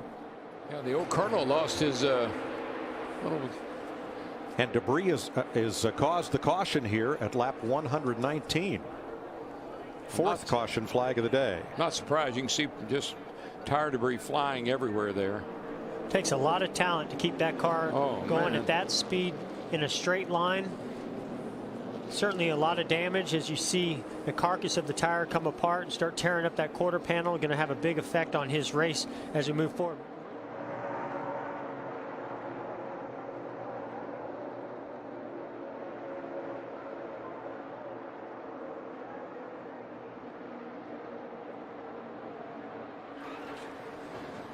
Hard crash for Dale Earnhardt Jr. coming off turn number 4, trying to make a bold move in traffic and spinning off track to the inside wall. But now watch, he's going to come down, he's going to side drive. He wants that left front right on the right rear quarter panel of the 14. But as he gets off the corner, it just comes around on him. We've seen that several times today. You start to make an abrupt move like that off 4, you spin out. That looked almost just like Chase Elliott's spin. Exactly. His teammate. You're riding with Biffle. He gets a big run here on Danica, goes to the inside. Danica wants to squeeze him and try to prevent him from making that pass. He clips her and turns her right into the grass, and unfortunately he turns himself as well into that outside wall. A lot of movement of these cars down the back straight. We see Danica in the 10 right there. There she goes down on the inside. That car really got light. The wheels come off the ground. Roof lid. Wow. Push it back down. That is turf management at its worst right there.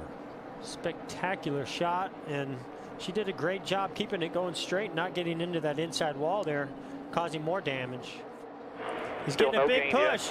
He's getting a big push. He's coming. He's up to second. Hamlin a second. Up watch high. The inside. Watch the inside. Martin Truex Jr. 3 wide. Truex to the bottom. No, don't wreck. Kansas saves it. Here they come to the line. This is the finish of the Daytona 500. Side by side, bouncing off each other. Unbelievable. I think it was Denny Hamlin. I have it as Hamlin. By an inch. Wow. Oh, trouble. Around goes Danica Patrick. That's. Take a look at what happens to that piece of debris. Yeah, there it went. Trouble.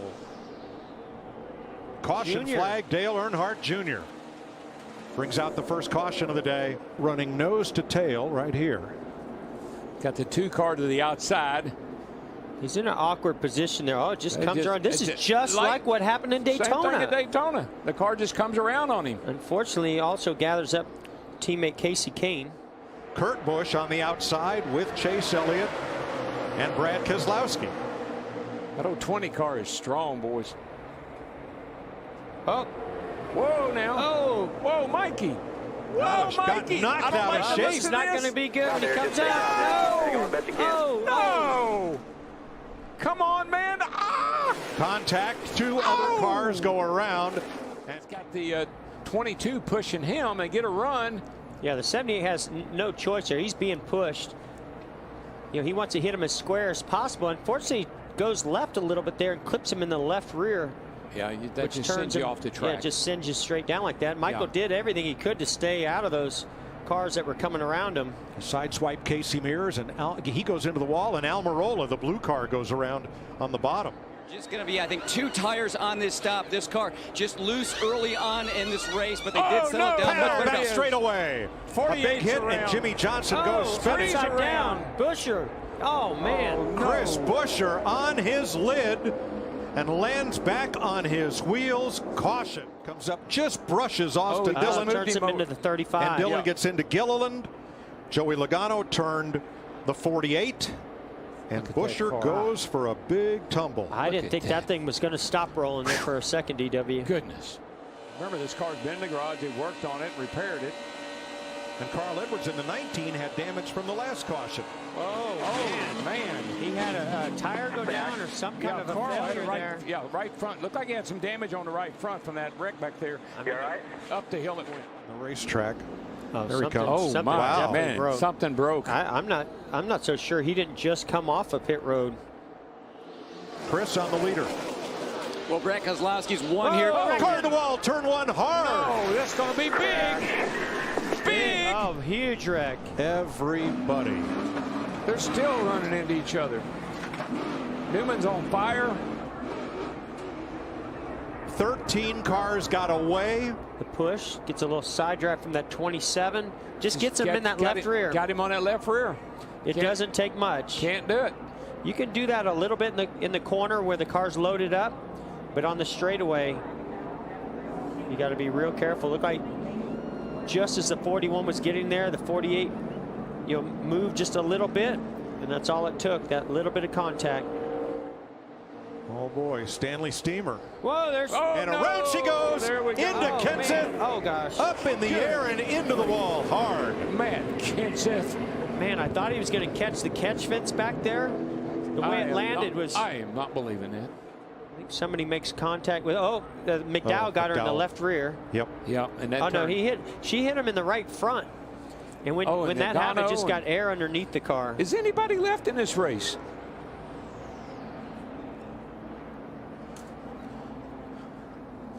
Let's watch from the Goodyear aerial coverage, and you'll see several things happen here. As Kenseth's car comes back down to earth. I can tell you, a lot of teams are going to be freezing those shots to look underneath this car when they leave here. No, I saw that. Turtle, and hopefully he got everything pulled in when they started heading for him. I guess it wasn't Danica. They got the Force. Another car that maybe had some silver on it. Bobby Labonte, I think. Yeah, I think you're right. Keselowski. Big run coming from the 18. Oh, the Kyle three stepped Busch. out. Dillon. Kyle Busch and Dillon side trouble. Car hard in the wall. 2 of them. Keselowski to the line. Caution had waved with Keselowski the leader, and crashing are Harvick, Allmendinger, Stenhouse, Truex. Contact between Truex and Allmendinger, and then Cole Witt turns Kevin Harvick up and into the wall, and Stenhouse and Allmendinger. Witt slides along and crashes with Truex. Second and third and fourth, air gets worse. Not only does handling go away, but how does your car? You see the 18, huge up in the wall. Kyle Busch in the 18 destroying that car. Clearly had a mechanical issue or a tire go down, and clearly that just something happened. Something happened. Yeah, right here blew out. That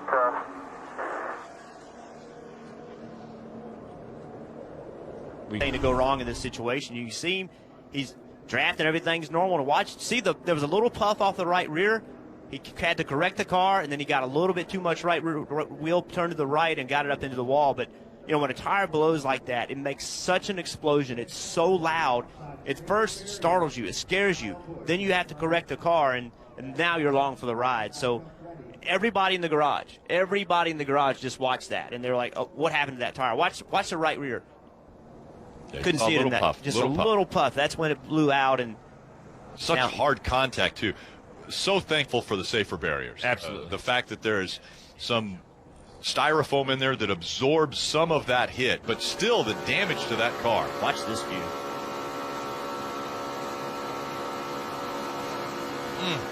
You can see when the back of the car comes out. Imagine you driving on ice. Okay, when you watch the back of the car, you're going to see a little explosion, a little puff. That's the tire blowing, and also the debris coming from when it blows out, hitting stuff in the car.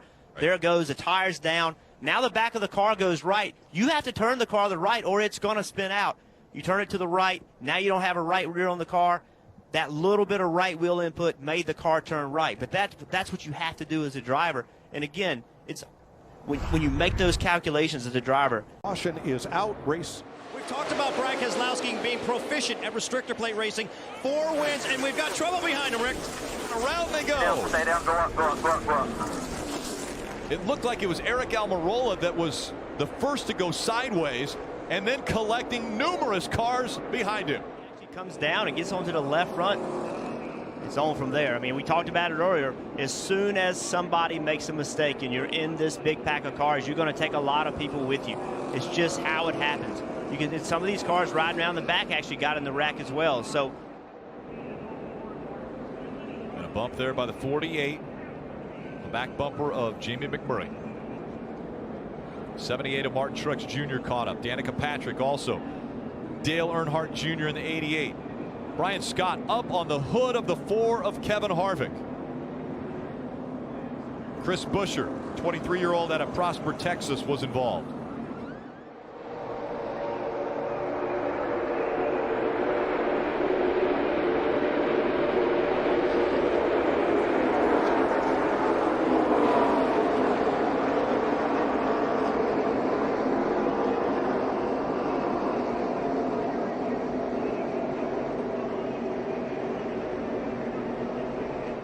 some sort of a problem. Yeah, he had a tire go down, I'm sure. Probably ran over something. The 13 car, Casey Mears, having a great night with a chance to win, gets into it. We talked all night about side drafting. Well, that only works if you can get up the wall. And the 19 back across, and he'll get into the wall as well. It was A.J. Allmendinger that first hit the wall. Now the caution is out. Sorry, man. They hit the wall. I told you 21 ran over you. Jumped on the gas. I'll take blame for that one. Also damage to Bobby Labonte. Trying to make the inside line work. Through 3 and 4 for the final time. Out of turn 4. They'll see the finish line. Brad Keselowski out front. Around goes Kurt Busch. Keselowski's going to hang on. Keselowski wins at Daytona. Thank you, guys. Great team effort today. Very proud. Thank you.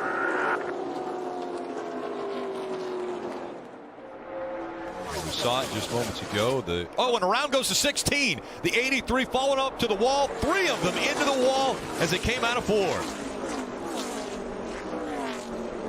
That's a tough break for Biffle. He had a good car. Biffle's at the top of the racetrack.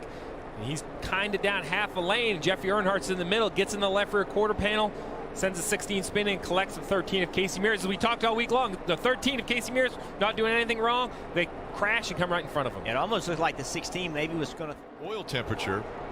And then he has to make the hard left. And you see the debris off the grill, but it's too late. To Jeff's point, when you elevate those temperatures, these engines are designed to run in a specific window of temperature at the edge, creating the most power possible. You know, a good to bad restrictor plate engine is 2 or 3 horsepower.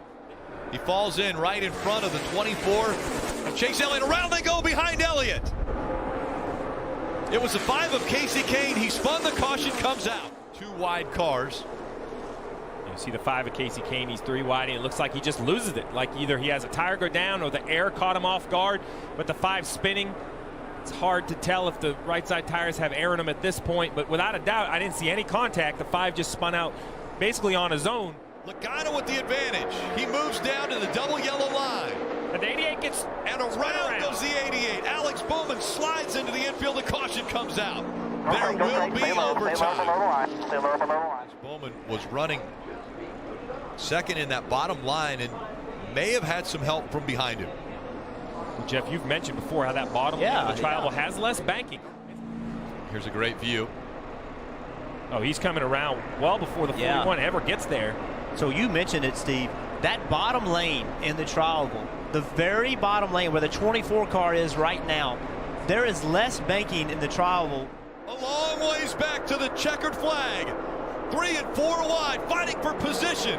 Joey Logano through the tri-oval. Logano wins at Talladega. He talks about that bubble of air. If you're in the bubble. Oh, trouble, turn 4. Oh, no. One car hard in the wall, Kurt Busch. Oh, no.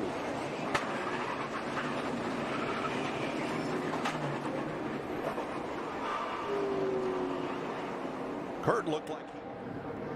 Oh, yeah, look at it step out. Yeah, Oh, wow. Big time. Straightened Jimmy out, and he kept going, but unfortunately it was at the expense of the 41 of Kurt Busch. Did you see that 48 car, though? He was going to spin out. I think he was definitely going to spin out. Nice job by Austin Dillon to miss Kurt Busch.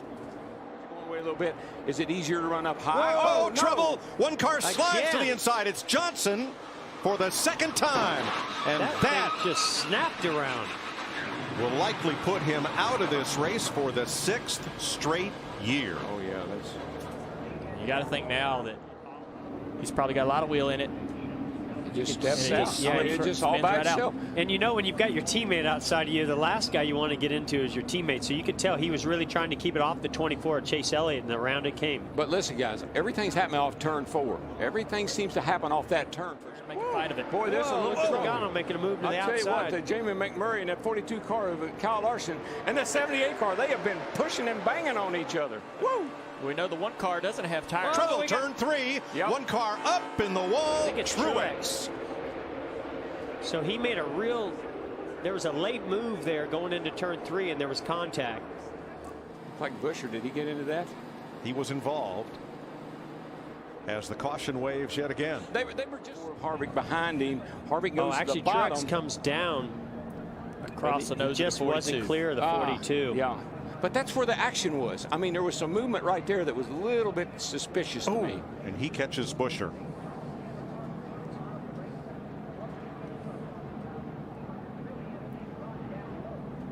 Right edge of your screen. Truex tries to follow Harvick through there, and it just wasn't quite enough room. Just by a couple inches, but that's all it takes at that point in the corner. Clipped that 37 as he went by. Big run There's here. a possibility. There's a possibility Here right it comes. Can he do anything Better cut with him it? off. Oh, no! We got a crash. We've got cars out of control here. No. Logano They gather back up. Oh, no. The 11 car's out of control off of 2. Spin out. Got hit caution. again. No contact. And here they come to the line. Wow. Man. All those guys did a great job. And great heads-up move by Logano, knowing to go wide and get by him on the outside. Logano straightened it up, but then collected Austin Dillon. Little contact between him and 3. Around. Yeah, he went around again. But kept going. Let's ride with Kevin Harvick. Still middle of 3. Back in front of you. Keep digging, clear up, get up, all the way up. Whoa. Middle now. That's so close. That'll take your breath. Come Between off these turn two for 4. second. Logano's Ford is going to win it, and Bowman, the showman, against Rowdy Busch for second. They bang, they touch. Busch second, Bowman third. Kyle Busch and Paul Menard on the racetrack. Kenseth got shuffled. Oh, trouble. 55's around. Oh, Reed Sorensen. Head on into the infield retaining wall, and that's Corey LaJoie slipping past. He may have gotten into the back of Reed Sorensen as they battled for position. Heavy impact by C. Reed moving around inside the car. That's a good sign. That's Paul Menard. Okay, there are the two combatants in the upper right. Close racing at this point. coming into the trioval. That was weird. Corey got a big push, maybe from Kyle Busch behind. Oh, man, that's a hit. But what I love about what I'm seeing there, I know that was a heavy impact, but look at that new wall. Off turn 4, Chase from the same place as Awesome Bill from Dawsonville wins the Can-Am Duel. Chase Elliott. Can-Am Duel. Oh, smoke from Blaney's car.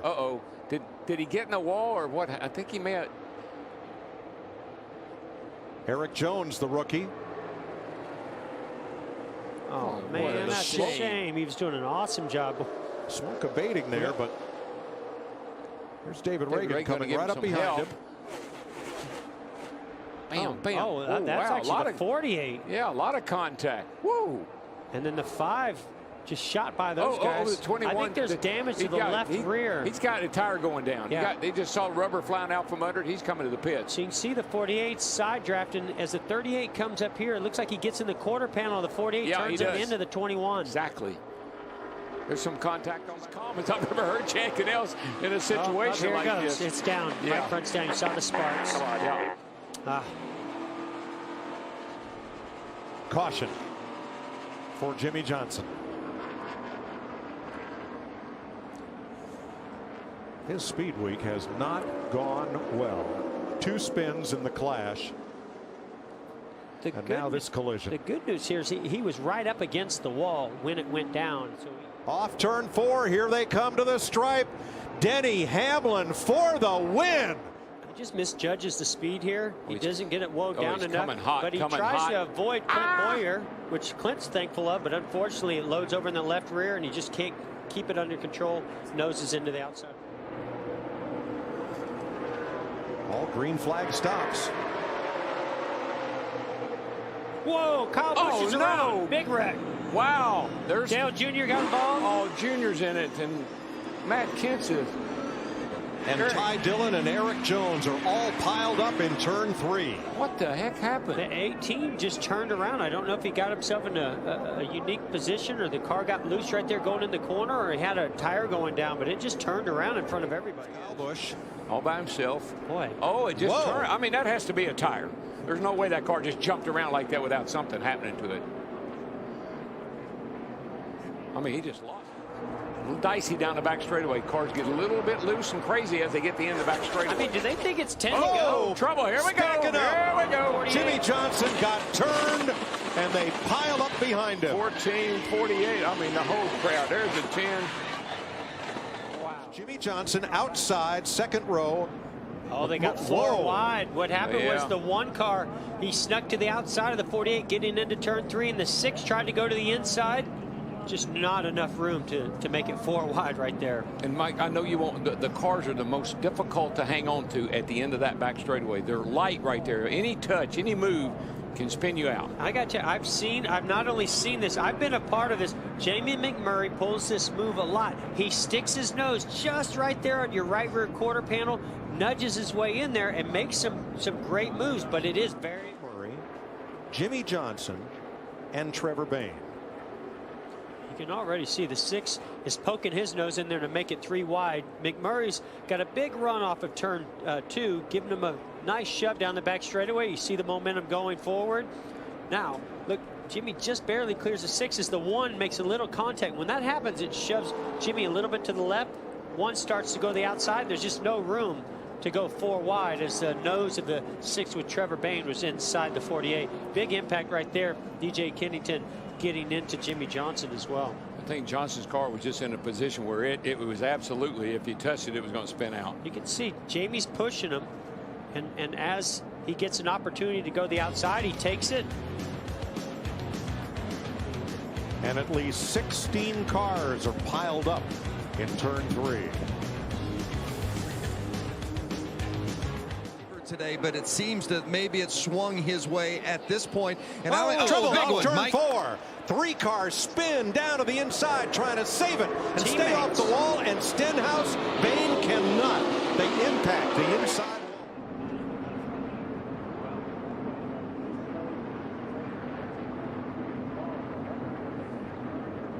Was Blaney coming to pit road there? It almost looked like it because it looked like he was trying to drop down. Maybe had to avoid him. It looked like the 21 was definitely dropping down. He was slowing. Yeah. Yeah, look at him. It's either he's out of control. He either got loose coming off of turn 4, or he was headed to pit road. Either way, they had to. The 7 of Elliott Sadler had to avoid him. That made contact with the 17, the 6. Let's watch in the back straight.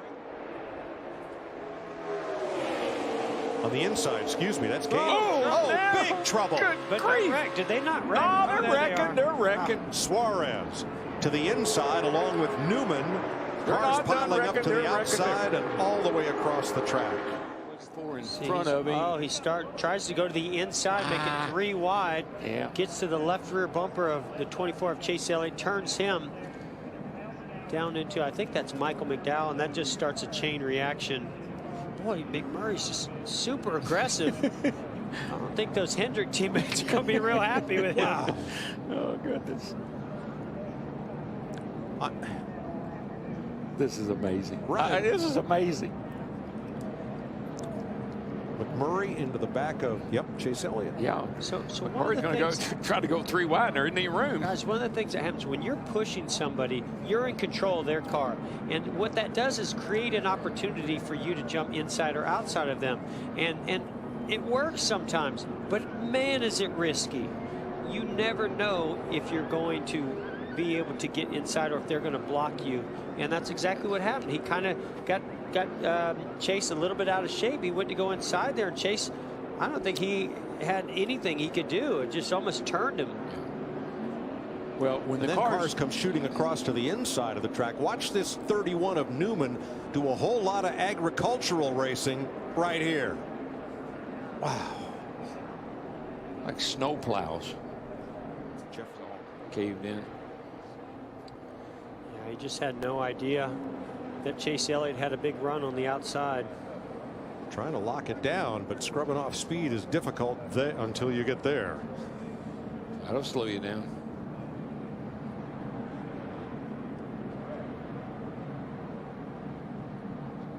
Just a bam. Pancakes the outside wall.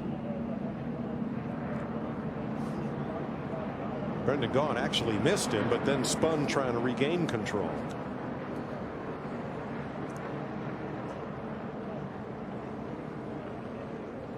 I think of Kurt Busch. He's been so close so many times. Pushed his teammate to victory here one time. Is anybody going to push him today? Look at the 21 coming on the inside to give him a big push. Where'd he come from? Ryan Blaney from the back with Logano. Blaney 42's out of gas. 42's out of gas. Who else is going to run out fuel? 21 is, I'm not so sure. Well, I think he's okay. He's still going. Now, if the 47 can get up behind the 21, give him a push, he might get there, but I don't know. I think this might be Kurt Busch's day. Looks like he's going to come home a winner. Kurt Busch has been the bridesmaid in the Daytona 500. Here they come off turn 4 for the final time. From Las Vegas, the 2004 champion of the series, Kurt Busch. Chris Myers, 28 laps to go from Talladega Super Speedway. And we have a wreck. We've only had 4 cautions so far today. We have not had the big one yet. He squeezes in between, tries to squeeze in between the lap car and not making the pass. He got hit by the 17 when he was trying to squeeze in between Keselowski and the 23 car of Greg Galding. Greg Galding, the youngest driver in the field at age 19, and talking about the 17 car. And Ricky Stenhouse. It was a bit edgy, but as soon as he could get some clean air on that car, he said, I think we're going to have a fast race car. His spotter, Eddie DeHunt, just told him it's time to be greedy. There he goes. There we go. Here we go. Oh, upside down. Side.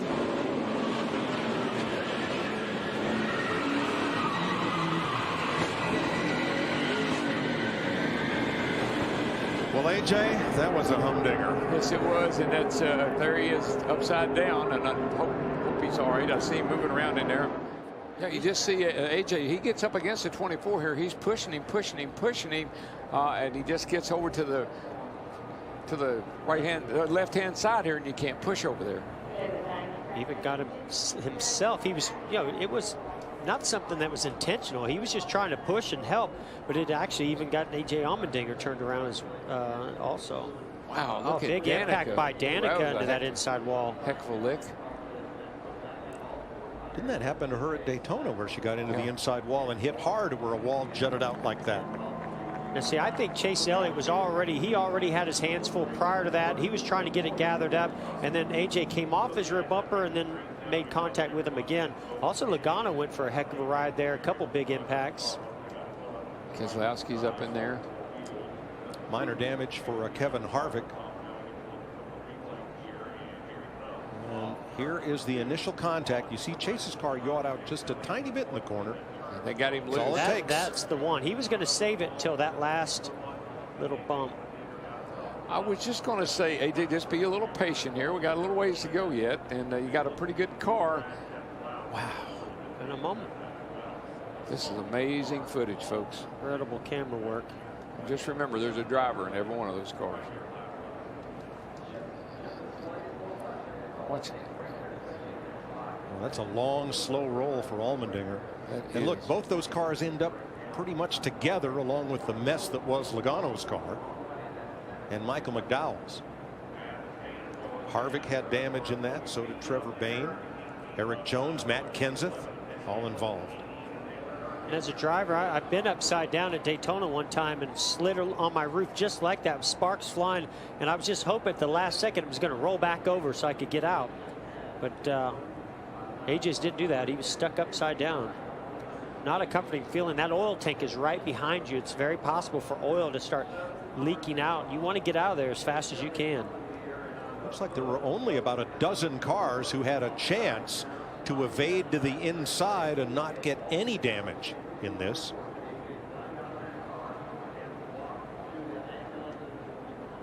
I'm watching that green 2 car. I don't know if he's just kind of following this through here. Not sure if he got any damage or not. Yeah, I think I saw him stop a little bit too soon, as if he made contact. May have hit the outside wall. It's in real time.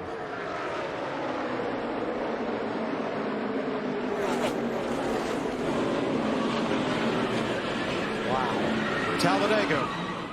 Little contact between the 14 of Boyer and the 37 of Buscher. Going. More contact. Yeah. That's sent. Wow, Junior just barely went by. Junior missed another one. But yeah, a little contact between Boyer and Buscher, and that sent Buscher up into the left rear of the 31. Whoa, man, look how close that was. Woo. Wonder what sent Boyer up the track. Did he get a tap from Ricky Stenhouse, the pride of Olive Branch, Mississippi, top to bottom? Kyle Busch to the outside, gets blocked by Stenhouse. Here they come. Stenhouse whips it. See the smoke coming out of the pipes, clear indication it's an engine problem. That's the third engine problem we've seen already on lap 15. So not real sure what's going on, but 3 on lap 15, that is a high rate of attrition. Well, and you know, Jeff, if there were more than 40 cars that were here, right, it's unbelievable. If there was more than 40 cars, you would think. Dale Earnhardt Jr. up against the wall. Something wrong with the 88. He got stuck up against the wall and now dragging on the right front. 2, stay up there. Down Had a before. right rear flat. Going into the corner, the right front flat. You heard him, he thought he had a right rear flat. So the reason the 27 was on his bumper is Dale Jr. felt he had a flat tire and he was trying to go into the corner a little slow. Dale Jr.'s coming to pit road. Kyle Larson also on pit road. Little wiggle right there. I think he had a problem. That thing just turned around on him right in front of the field. So look at all the big impacts, all the smoke. I didn't see any contact before he went around. I saw him wiggle, and then the car turned around sideways. Well, in front of the field was the key. This is the fear when it comes to Daytona. The accident in the middle of the pack. You have to be committed. You have to be wide open. Look how fast that happened. Joey Logano, a hard impact into Kyle Busch. You see the 42 of Kyle Larson, the 78 of Martin Truex Jr. He was many cars damaged. He was right in front of his brother. Kurt Busch was just trying to give them information, but they know. I think it looks to me that the 18 had an issue or was having a handling issue. He was losing the car in front of him back against his brother's bumper, and I think the 41 turned around, not on purpose, but the 18 was slowing down, and you just cannot slow down in the packs. There's no doubt he started. You saw the back of the car. See right there, the car. I don't know. Just like to me, the car went around. It's a hard angle to tell, but Obviously, either he had a handling issue and he was chasing it, or something happened, but he's definitely got loose before he see it all start. That's a little bit late on the replay, but they entered the corner. The 21 car was on the bottom, but he wasn't all the way on the bottom of the racetrack, and they were 3 wide. See right here where they get 3 wide. The 21 is a solid car width off the bottom when it all starts. I just don't think that Brendan Gaughan knew he was 3 wide. Speedway crew chief knows what he's got. 3 wide, we're reckoning. Oh, around goes the 24 of Chase Elliott. He had help. Trevor Bayne got caught up with him. The caution comes out.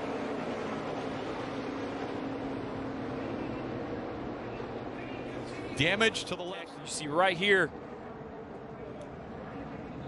you know, it's moving, and there's nothing he can do. It's spin to the right or spin to the left. Fortunately for the 24, he spun to the left. There's still damage, but much less damage than if it had gone up into the outside wall. Parker. I've seen Junior do this many times where he just goes to the top and everybody follows. Oh, around goes the 4 of Kevin Harvick. Harvick spins around.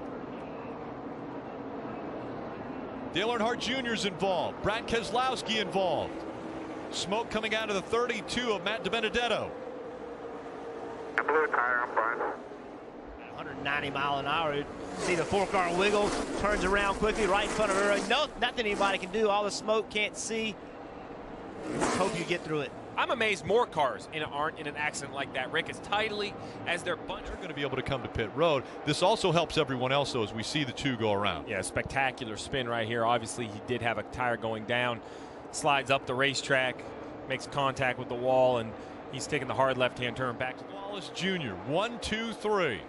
Outside line just did not go through turns 1 and 2. We have the 5 spinning off turn 2. Casey Kane goes around.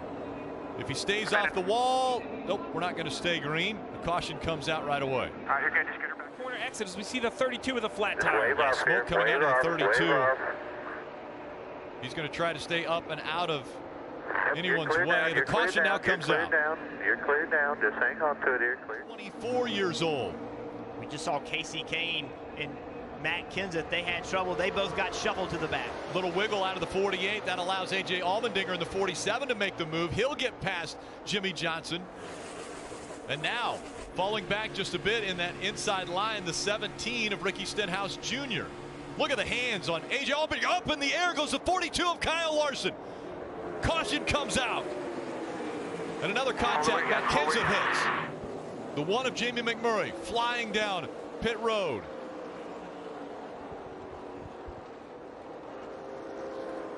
Without flipping. See right here, he gets down low. The 17 of Ricky Stenhouse tries to fill the upper lane. The 42 tries to block. And as you said, the 42 was destined to go airborne. The roof flaps deployed, setting the 42 back on the ground. And as that happened, the 41 of Kurt Busch crossed the tri-oval, took a hard hit. This is another great action shot right here. Watch this 42. Hits the wall, then gets pushed into the air by the 17. You see the roof flap open. The car sets back on the ground. 21 of Blaney, he's in the brakes, just nothing you can do. Remember, Matt Kenseth, Casey Kane had got shuffled back. They got behind this wreck. Matt Kenseth did not get through it. Casey Kane did. The 41 of Kurt Busch also came back across the racetrack. He hit it very hard into the safer barrier. If you've ever been on a point fingers right here, they got together, but I mean, it's simple to me that I think Ricky Stenhouse has committed to the top. I think Kyle Larson was a lane down. He either did not know or thought he could protect against the 17. If I use the wall as a reference, the 17 is running straight. It's the 42 moving to the right, gets onto his bumper. But that's what you do. It's 6 to go at Daytona. You have to protect. You have to be aggressive. If the 42 can squeeze the 17. And around goes the 77. Eric Jones slides into the infield. Also the 11 of Denny Hamlin goes around. Caution has not come out yet. Now it does. Just pushing Clint Boyer. Gets up the racetrack a little bit. Now he's 3 wide. 1 car, Jamie Murray, moved down on the side of him, just pushed him to the side. I'm not sure what happened to the 11. I saw the 11 shoot out of the screen. Not sure what made him go to the left, but Jamie Murray, I think, just for some reason darted to the left. Take a look at the 24 as well with the 11. As we see Eric Jones sliding. Ricky Stenhouse Jr. looking for his 2nd win in the Cup Series. He's going to get it at the biggest stage. Stenhouse Jr. wins at Daytona. He's making their way to pit road now. Oh, there you go. There's a big rip, and there's a problem. Jimmy McMurray gets hit. Earnhardt gets into him. McMurray's going to get hit again. We see that so many times at Talladega. Everybody trying to get on pit road at the same time, and they just make contact. And Jamie Murray trying to slow down. He's in the second lane, way up on the racetrack, and the 77, I think, has no idea the one is pitting or just can't tell. And he hits him reasonably close to full speed, Jeff. Also the 15, we see Mark Thompson got into that as well. Chris Buescher in the 37. All that maneuvering could pay off for those that were able to get up there, but you see him moving way up the track. Yeah, at the start of that replay, there was already sparks coming out of the 27. That tells me he had a tire going down. Metal was on the racetrack, so he goes up. He stays in front of Ryan Blaney, and the wreck happens behind him. A.J. Allmendinger in the 47 spins, as does the 43 of Eric Almirola. Contact behind them. Clint Boyer's involved in the 14. Cole Witts in the 72. And we see a very slow rolling Michael McDowell in the 95 going through there as well. Flat tires here, don't tear it up.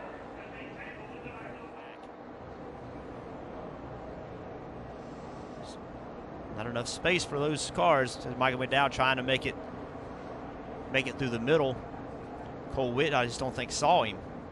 Blaney, Hamlin, Larson, Johnson, Suarez, Menard, all lined up on the bottom of the track up front. Oh, and we have a hit back here. Hard hit. 23, hard into the wall. So Joey Gase bringing out the caution for the 8th time. And not able to control it. You see that right front tire. Car, I'm sorry. 55 of DJ Kennington. Like he got in the right rear quarter panel. That put Joey Gase hard into the outside wall. And then he was more or less along. Riding along with the bat cam, 100 miles an hour on that camera as they go down the back stretch. Oh, there it is. Hard into the wall. The 41 of Kurt Busch. He'll collect the rest of the field. The 18's in it, the 48's in it. The 88 is in it. Just on the front edge. He starts to roll now on the apron. The 32 of Matt DiBenedetto. The 4 of Harvick. 20 of Matt Kenseth. 78, Martin Truex Jr. Oh, just looks like the 78. Was that the 38 perhaps of David Reagan? Yeah, I think it was a 38. It's like that 78 trying to make it 4 wide. And that's the moves we see drivers make.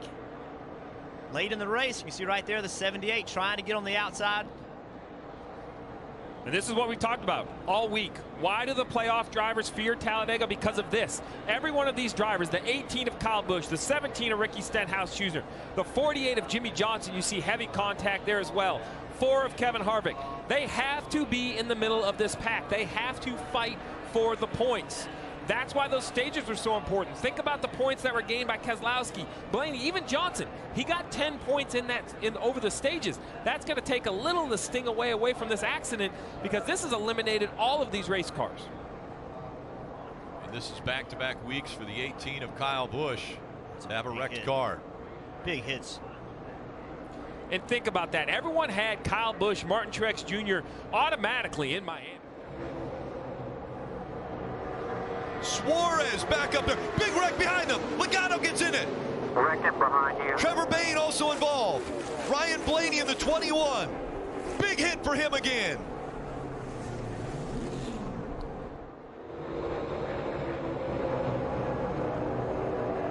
You see the 21 and the 22 made a little bit of contact and it pushed the 22 Logano down into the side of the 6 car.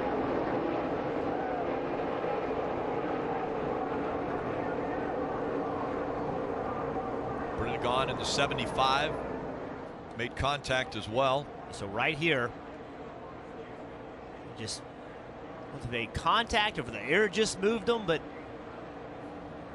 just moved the 22 Logano down inside into the side of the 6 of Bayne. To add to the frustration of Kevin Harvick, he was really on a lap of his own. You don't even see him in the picture because he was behind the pack. These cars just don't stop right away, running almost. Opportunity for some drivers out here. Suarez is going to go around. He got tagged from the back. Right in front, hard contact. Hold it up there, yellow's out. Be ready, guys. Right. An attempt to make it 3 wide. Well, guess who wasn't involved? But the hole's there. So Chase Elliott, he's doing. Why not make that move? It's there, and then it just closed up.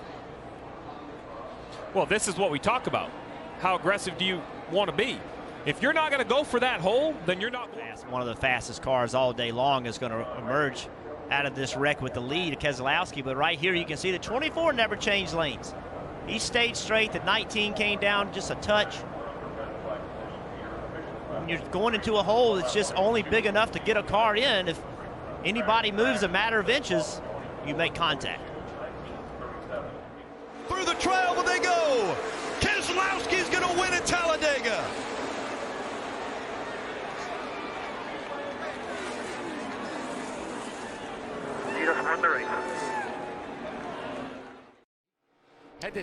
Jamie McMurray. Trouble. In the wall. Caution. Up front damage. Looks like he's going to try to maybe squeeze to the inside. Yeah, just barely clips that left rear quarter. That's all it takes, really, to get the car turning around.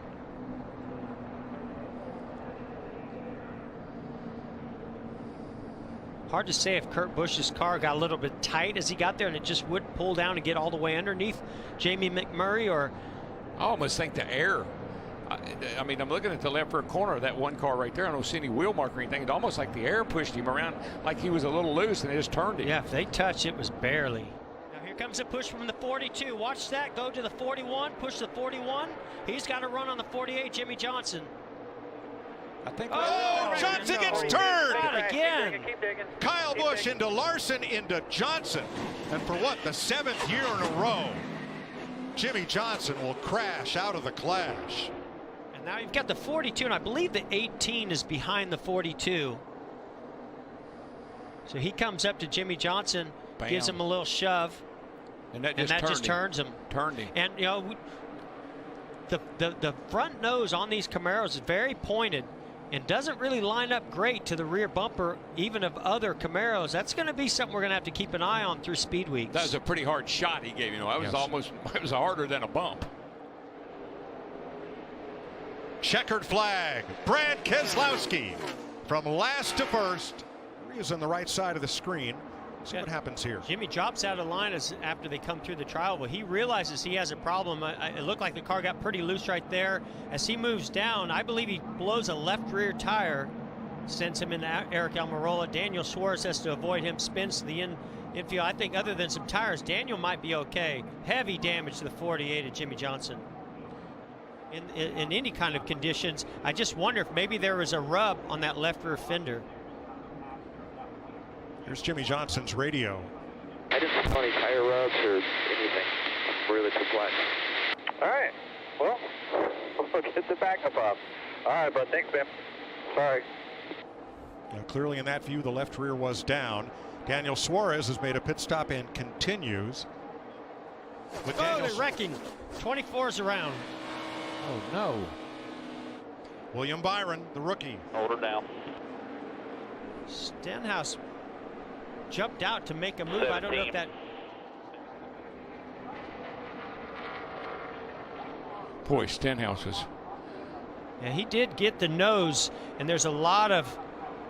Get up there and get the lead. That's what the 12 just paid back by trying to take the lead there. Crash on the back straightaway. Keselowski tried to jam it in there and bump draft. They're wrecking. Pays the price. It's the best friends 150, Blaney and Bubba. Wow. Logano trying to spoil it. Oh. Ryan Blaney for Team Penske. It just was, we were just all kind of riding in a single file line, and a couple guys were trying to make the bottom work and just got sucked around. So. David Gilliland is around down in turn 1. There now, he gets a run, gets into the corner. Oh, same exact situation as he crossed over. That is basically just turning these cars sideways when you get that close and pack air in the left rear. 11 complete. Chase Elliott pushing the issue with Eric Jones. Oh, Jones around. Just like we saw in Duel 1 with Stenhouse. Yep, same thing. Matthew Benedetto, the 32. Patrick shoots by. Kyle Larson is in it. I think Larson, minimum damage. Oh, no, his left front's tore up. You know, anytime there's a rule change, Mike, Jeff, to make that move, but he stays right there on that crucial part of the quarter panel, and that air, as it was packing up on that left rear, as Eric Jones came off the banking, spun him right around. I don't think. Out of turn 4. Elliott rules at Daytona. Chase Elliott covers the bottom and beats Kevin Harvick by a car length. Look at this. Oh, Stenhouse. He saved it. No, Eric Jones is not going to be able to save it. Jones did not. Come on. Jones, his teammate Suarez, William Byron, Jimmy Johnson are all in it along with Ty Dillon. Trevor Bayne was able to weave his way through there. And the 88. So the 12 of Blaney goes try to make a move on the 17 of Stenhouse. He blocks it. They make contact. Great save by Stenhouse, but so much momentum coming with the 20 of Eric Jones. When he gets into the back of the 17 of Stenhouse, his car starts going around on him. What a shame. What a shame. I thought for sure Stenhouse was going around. Yeah, he looked like he was long gone, and that's really what caused this whole thing. When he came up in front of Eric Jones in the 20, Jones had nowhere to go. And Bowman had filled that space in the inside to make it 3 wide with Eric Jones, so he had nowhere to go. Nope. Big push coming from Elliott and Keselowski. Contact! Elliott slam into the wall. Are you kidding me? Danica Patrick, Casey Kane. Oh, man. Oh, man. You all right? Chase Elliott. Last second, at least from that, big hit. Yeah. And, you see. Chase Elliott gets turned around and around, and it's mayhem. Turn 3. As a full team, trouble, turn 4. A car spins to the inside. It's William Byron. Caution. Caution's out, caution's out, caution's out. Oh, boy. Oh, boy. Well, that changes some things. Yeah, you know what it changes? The 22 will get back on the lead lap. And here's what happens. Look for the flames and the sparks. Yeah, right rear tire. Protect against that run. Oh, Kurt Busch! Around off the bumper of Blaney. Inside. Colin, electric inside. You should be the leader. Looks like Truex not able to avoid this one. Or Bowman. No, Bowman's got it. Hamlin put a block on the 41. Yeah, that's stalled out the 41. The 12's right in that area, that left rear that turns him around. Yep. And collects half the field. It was on from there.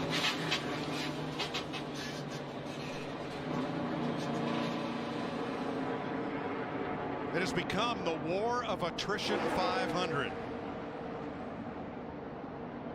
As soon as Blaney poked his nose to the left quarter panel, that 41 around it went, just like we've seen all week. Yep.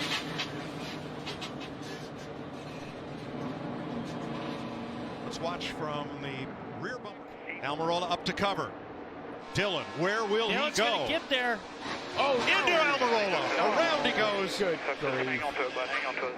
We see Bubba Wallace gets to the back bumper of the 3, gives him a big push. The 10 gets stalled out a little bit here. The 3 goes down low. Now he goes to the high side. They hook bumpers. Turns Eric Almirola on the outside wall, and the 3 goes on. And here it comes with the number 3, 20 years ago. 20 years of trying for Earnhardt. He won the Daytona 500. Austin Dillon wins the 60th running. But there was some passing going on, so they stay hooked up. I think they got 205 in them. Look at McMurray. He has a big run down. Oh, we got one spinning. And it's McMurray. Man, that thing is flipping, rolling. That car is junk. You got that right. Well, just hope he's for a ride right he there. had been incredibly fast. He got a huge run off turn 2, caught a pack of cars, made a quick move, and ended up in the fence. Mike, it just really wouldn't surprise me to see some kind of maybe adjustment on the speeds here because the cars are really, really fast. Yeah, that happened way too easy. And he's climbed out. Jamie McMurray is out of the car. Thank goodness. Newman with a pretty good run. No, he maybe cut a tire. Something happened to that car. It just went around all by itself on the straightaway. And see, what really slid that car over was when Newman hit him on the left side, it lifted the right side up and caught air. Yeah. And look at that car come apart against the fence. It just disintegrates. I mean, everything did its job of what it's designed to do. The fence kept the car on the racetrack. Car stayed intact. Watch this car now. It's gonna turn all by itself right there. Oh, the left rear. The left rear tire. Yeah.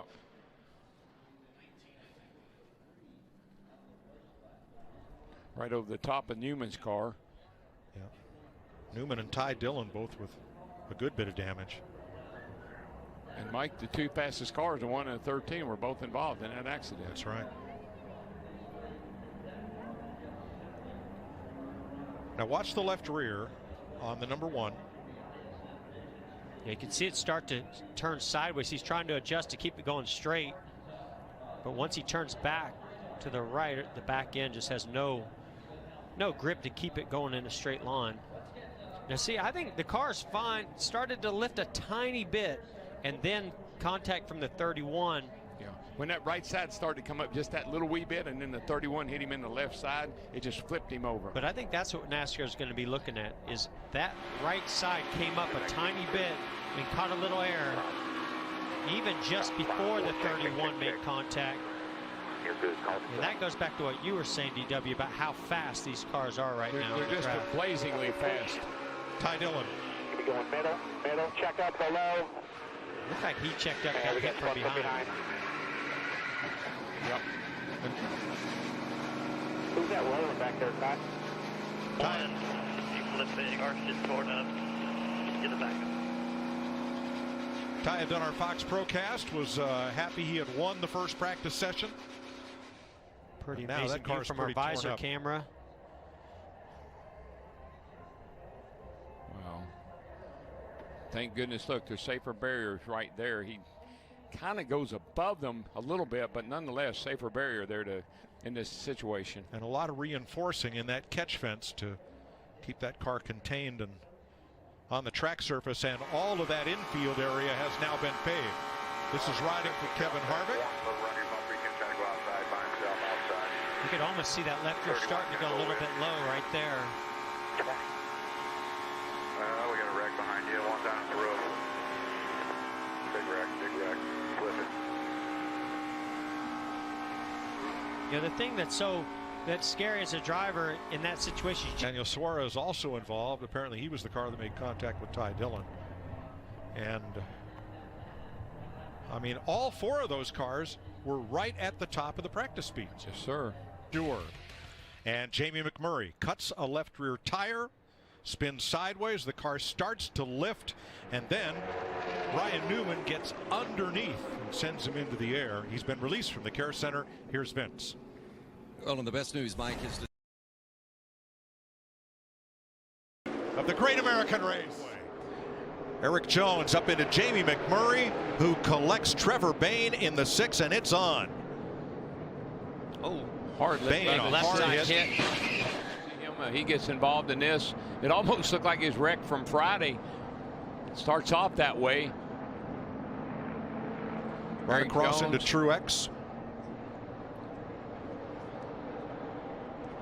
And then Bayne in the 6 to the inside barrier.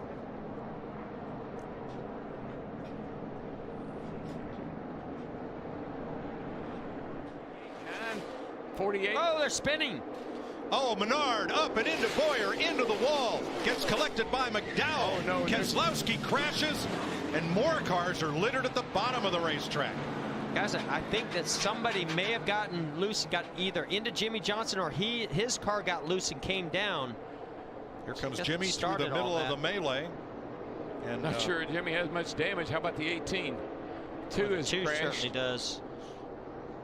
We may have to list the cars that were not involved in this wreck. There might be less. can see us. Oh, I don't know. I think that's the 48 as a right front fender. The 24 got close to the left rear, just pushed that air in that left rear and brought it around.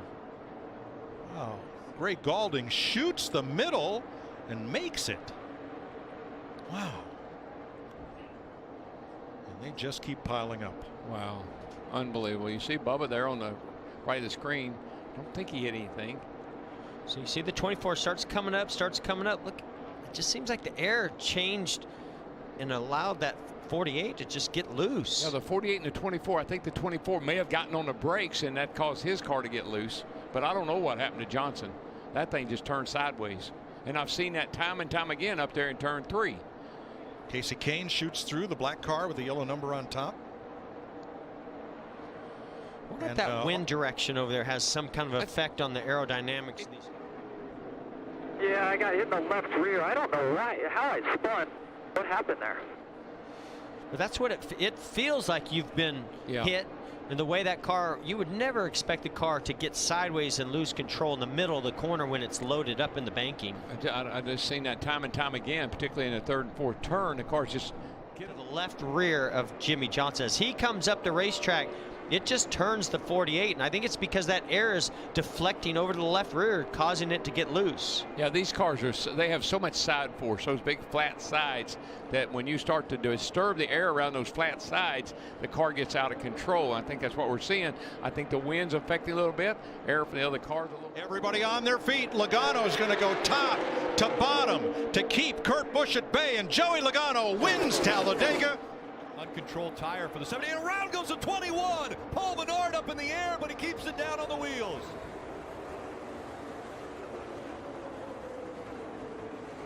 Paul Menard, when he got turned around, all 4 wheels looked as though they had come off the ground as he was sliding sideways. Looks like he gets turned by the 48 of Jimmy Johnson. Just a little hook there on the left rear quarter panel. Spins down through the grass. This race is going to continue to get more aggressive. As we wind into it, we're going to see more accidents, more pushing, more shoving. Stuff's going to get wild. Waiting for whichever line. Huge push. And around goes a 2. Too big of a push. He caught the 41. The big one. Logano's caught up in it. Oh, my goodness. Denny Hamlin. Austin Dillon has damage. Daniel Suarez trying to avoid. Ty Dillon sliding in. A wrecked 22 of Joey Logano sitting on the apron. A wrecked 2. All the Penske cars right there. The one. When he gets into the rear bumper, right there, hits him in the right rear, and that's what sends him. We talked about that earlier. That's where you want to bump draft somebody. You want to bump them in the right rear. But when you do that and the speed's wrong and it's misaligned and also he's turning left, then that literally just shoves the left rear bumper to the inside of the car, and it shoots the nose straight to the wall. We've seen this generation of car. These guys, their bumpers don't line up all that great. We don't never see these guys lock bumpers like they used to, or like we see in the Xfinity Series. So anytime they make a push, they got to be careful. And that was incredibly. There's just so much happening there, as you see, running up on William Byron so fast. Look who gets through. The 31 of Ryan Newman, the 18 of Kyle Busch. But after that, everyone fighting to find some type of a clear racetrack. The 41, Jimmy Johnson sideways, but is there contact? He was still in the gas as it came up on the high banks. This race matters so much to so many that they're going to do things that they otherwise wouldn't do, because there's a reward for doing it. There's also a risk. The risk is this. The reward is we've seen Ricky here 3 and 4. Oh my goodness! Sideways the 18, hard into the wall. Around goes the 24 as well. William Byron sliding all the way to the inside wall. Jamie McMurray caught up as well. Kyle Larson avoiding the 18. He went way down on the apron. Guys, I'm afraid to say it, but I think Stenhouse was involved in this one as well. I do too. Can't wait to see the replay. Exactly. He's also trying to side draft. So Ricky's trying to side draft 18. 18's coming down to side draft to 24. Just couple bad decisions there. Trying to, you got to be aggressive on the side draft, and that's what happens sometimes when there's 3 or 4 guys trying to do the same thing. So what the 17's trying to do right there is he's trying to get as close to the left rear quarter panel of the 18 to slow him down, and he gets into him. He came up the racetrack so aggressively, I almost wonder if he got tight or something. Like, maybe. He can see that the 18 is right next to William Byron. The 18 can't go any lower. Watch what happens right here. So see how close the 18 and the 24 are. Right here. 18, he's not going to go any lower. The 17's up the racetrack and gets into the 18. It just makes me wonder if Ricky Stenhouse Jr. didn't lose the front of the car and get up the racetrack and get into the side of him. In trying to side draft and you're close to somebody, if your car gets tight and it moves 2 feet, now you're into the left rear quarter panel and causing a wreck. We saw these guys have balance issues on the bottom groove. He could have lost the front in the dirty air of the 24. He could have lost the nose a little bit there. I think he was going up there to get a little side draft. Coming to the tri-oval for the final time, Eric Jones has won at Daytona. This race anymore, the 21. Oh, look out! We got a spin. And 48, Jimmy Johnson goes around, coming through the tri-oval, and it looks as though he's not going to catch anyone else. Oh, is he going to hit that? Oh. He does hit the inside wall. In this tri-oval, he gets loose and has to correct. And when he corrects, that really brings the back around.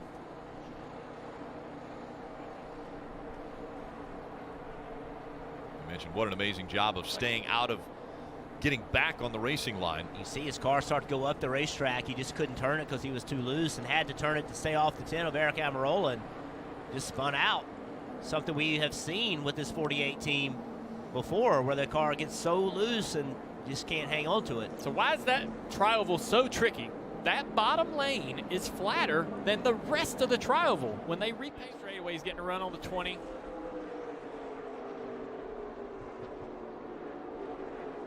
Oh, he blows a tire. Did he blow a right front tire or something? Yeah. What if he had a tire unwind just like the 22 did? I don't know why a right front would make him spin out, though. You hear the tire blow out. All right, guys, we're wrecking here. Looks like we blew the left rear. Yeah, it had to be a rear tire to make him spin. Gas up. Yeah. Right there. Incredible. Yeah, amazing. Look at Brad Keselowski. See, the right front blew and it was spinning, and then that's what broke the right front fender. Watch this, what Brad Keselowski sees.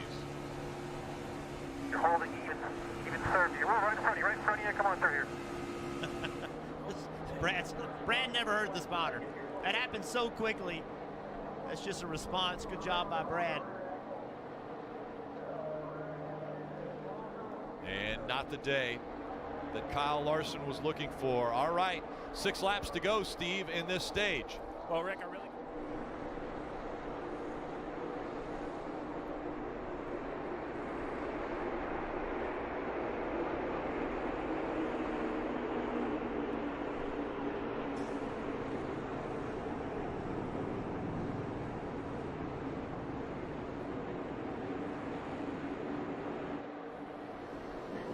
Just happened. Jamie McMurray into the outside wall, and now he plowed into the grass and is stuck in the infield. He damaged the right front splitter. Looked like he had a left rear tire. Oh, we got a crash in the back here in turn 4. Into turn 4, up into the wall. The 23's there, as well as Alex Bowman in the 88. The caution will come out. Right side damage, guys, right rear. It's going to go to overtime. You knew it was coming. You knew it had to happen. Pretty heavy right side damage. William Byron involved. Alex Bowman, as well as that 23 of J.J. Yaley. Free pass will go to Ryan Newman. So much damage to the 23 of Yaley. Alex Bowman in the 88 said, how be aggressive. One more time around. Will they have enough fuel? Their teammate ran out of gas into the wall. Matt DiBenedetto in the 32. And there's a big wreck behind you, The caution won't come out if it will not affect the end of this race. We'll see if NASCAR will throw it. If they have to get to the drivers to make sure they're okay, they would throw a caution. But right now, they're still green. Look at that Stenhouse. Doesn't have any help. He's going to get up here and give a push to the 10, but he doesn't have any help behind him.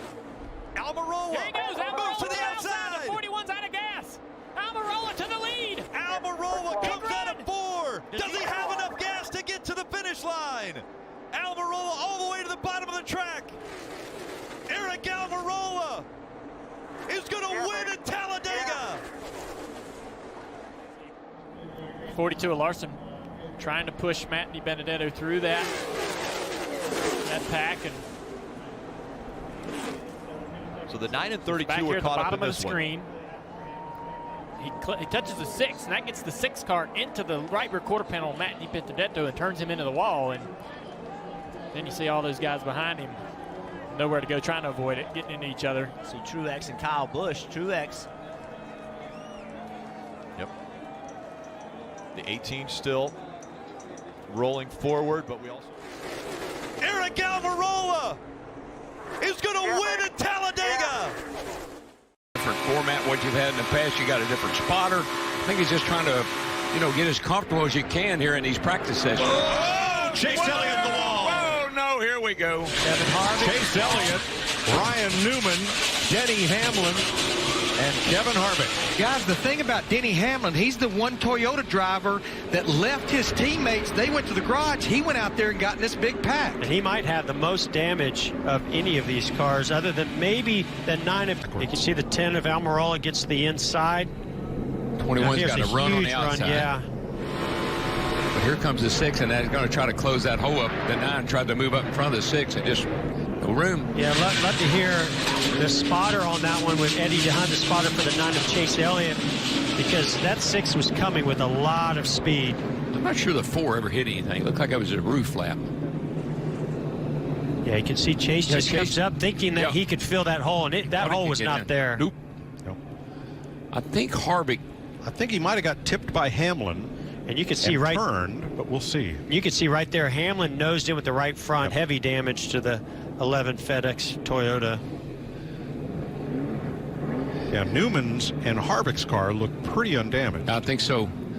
And of course, all the Hamlin's teammates are saying, "Why did you stay out there?" Boy, Logano just missed getting into Ryan Newman.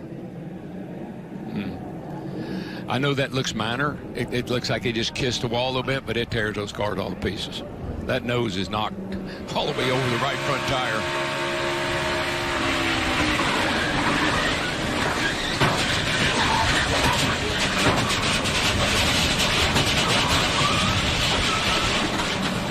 Let's go to the garage and Vince. 4 cars in clash practice pile up off turn 2.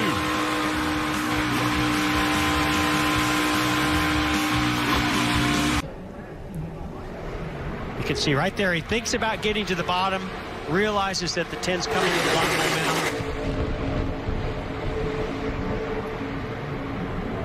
Yeah, they didn't touch much. That left front fender of the 6 of Ryan Newman to the right rear of the 9 of Chase Elliott. Didn't take a lot. I think Menard right now is in the catbird seat. He can stay in that outside lane with Jimmy Johnson on his back bumper. That's working really well.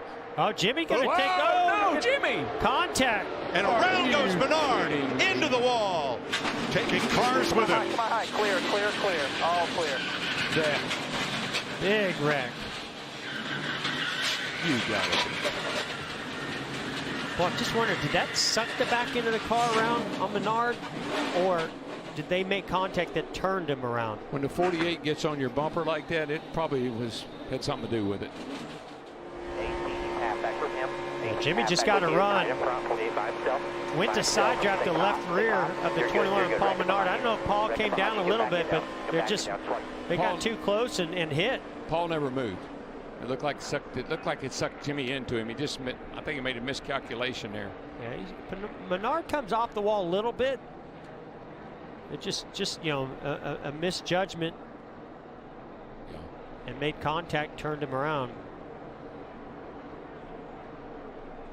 Look at look at that. That's a wad of wrecked race cars. That's the world's fastest wrecking yard right Oh there. my gosh, Mike.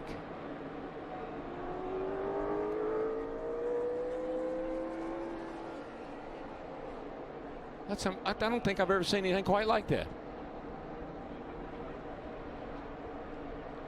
Look at Alex Bowman in the 88. Hard on the brakes. He's going to get through this. I'm not sure how, but he did. Well, he's the only one.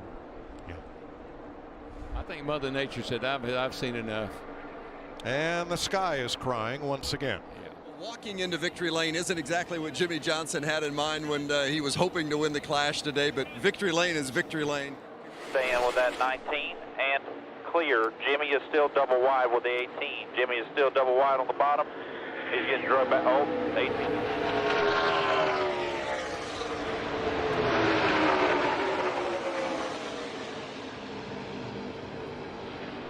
And here they come to the line. Kevin Harvick out in front, 2 and 3 wide behind him.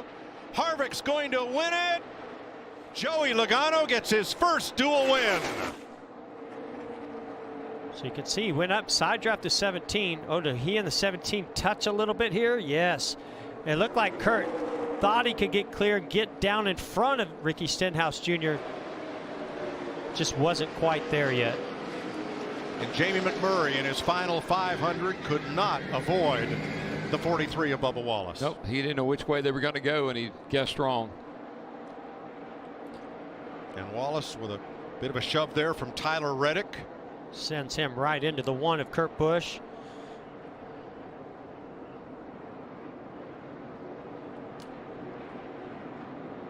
Yeah, I'd seen Kurt Busch making a bunch of moves. I think his car was actually working pretty well. He made one move trying to get trouble. Turn one. Oh yeah, here we go. In front of this whole group. Parker Kligerman down on the inside, and that is Casey Mears. How did all those cars make it through there? Oh my goodness. Caution. All those cars coming up on these guys when Casey Mears had the issue and lost control. There was contact between the two.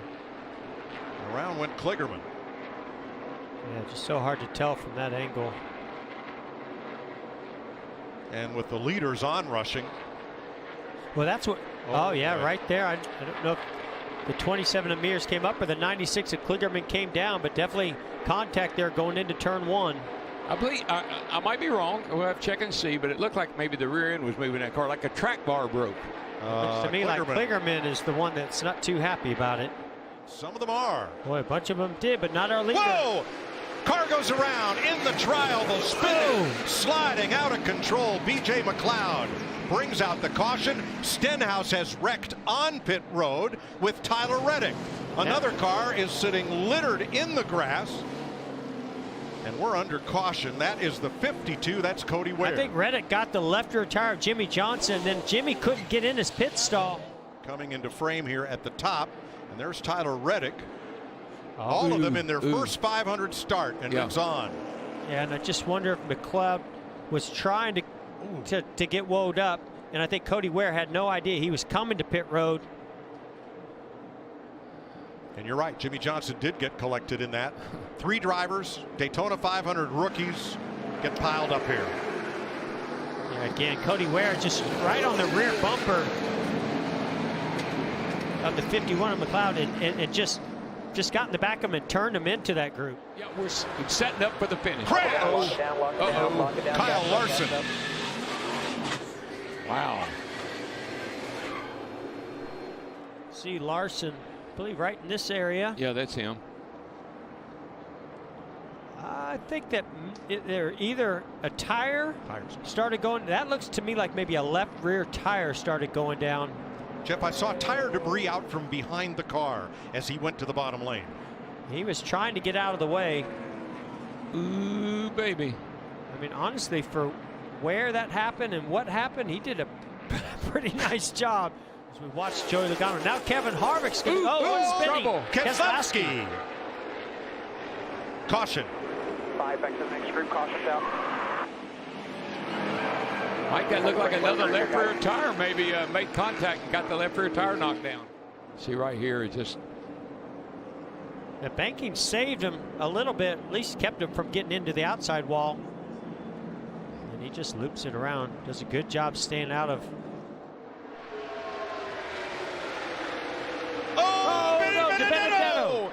everybody. Good Oh, grief. Are you kidding me?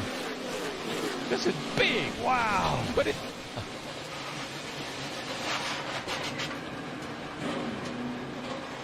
Boy, it just reminds me of the Clash. Same type of carnage that we saw where these cars were going everywhere. Gets to his right rear. Oh, yeah, that just starts to turn him a little bit. Got him in the right rear. And then he collects Menard.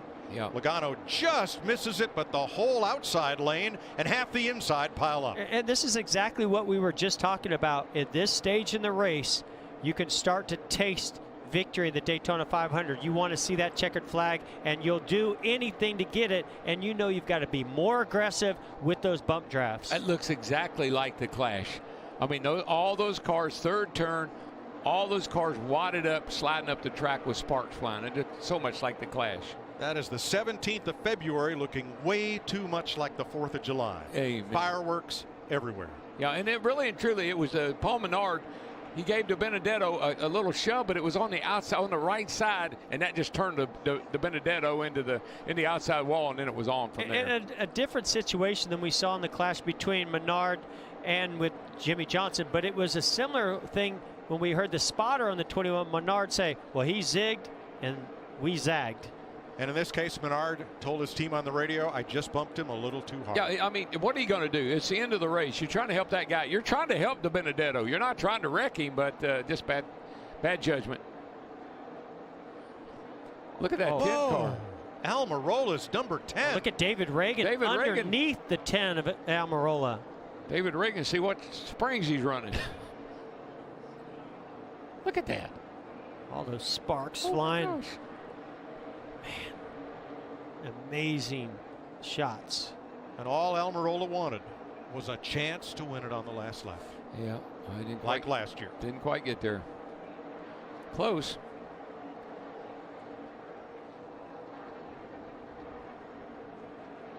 And I got to believe our two leaders right now, Kyle Busch and Denny Hamlin, were really wanting and hoping to have another Toyota there and Benedetto to help them pull off this victory today. Going to be a little bit tougher for them to hold off those Fords, and some Chevys are moving up. Oh, he's going to turn the 30. Oh, man, he almost turned the 34 McDowell. Great save by McDowell. Now here we go. They wrecked again. Larson and Stenhouse.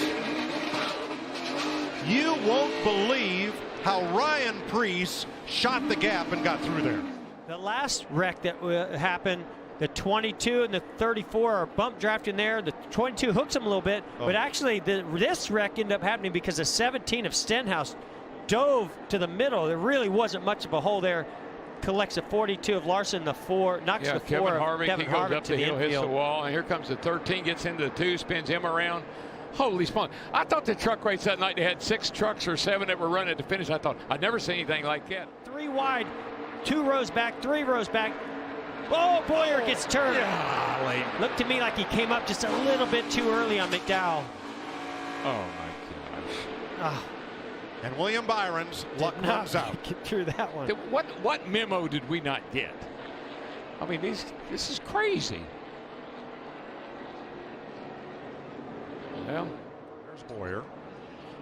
Great move right here. Side drafts the 34 McDowell and 24. Gets them too wide. They stall out. Here's where he comes off that yellow line just a little bit too early. I don't know if the air on the right side brought him up or if he just decided to try to get up in front of him, but just a little bit too early in front of McDowell and the 34. Ooh, big hit. Big hit. Right there, 0-0 landing Castle to the side door of William Byron. I just wish Boyer could stay down on that yellow line. That was going to put him in such a great position.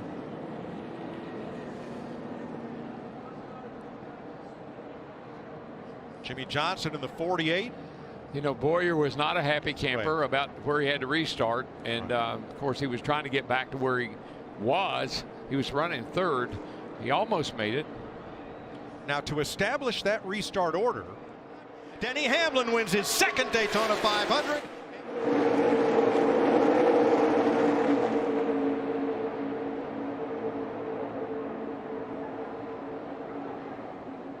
You see, connects to the rear bumper, Ryan Blaney, and he tries to jump out to pass him, but they were still connected and made contact. Blaney actually got pretty lucky to come out of it the way he did, but unfortunately, it turned Bubba sideways. Michael McDowell is collected, and behind them, Clint Boyer, Kevin Harvick, and more. And the result? Blew a right front tire. I hit a piece of debris or something and freaking blew the right front tire. Car in the wall, Chris Buescher. And he gets tagged by DiBenedetto. Truex is in it.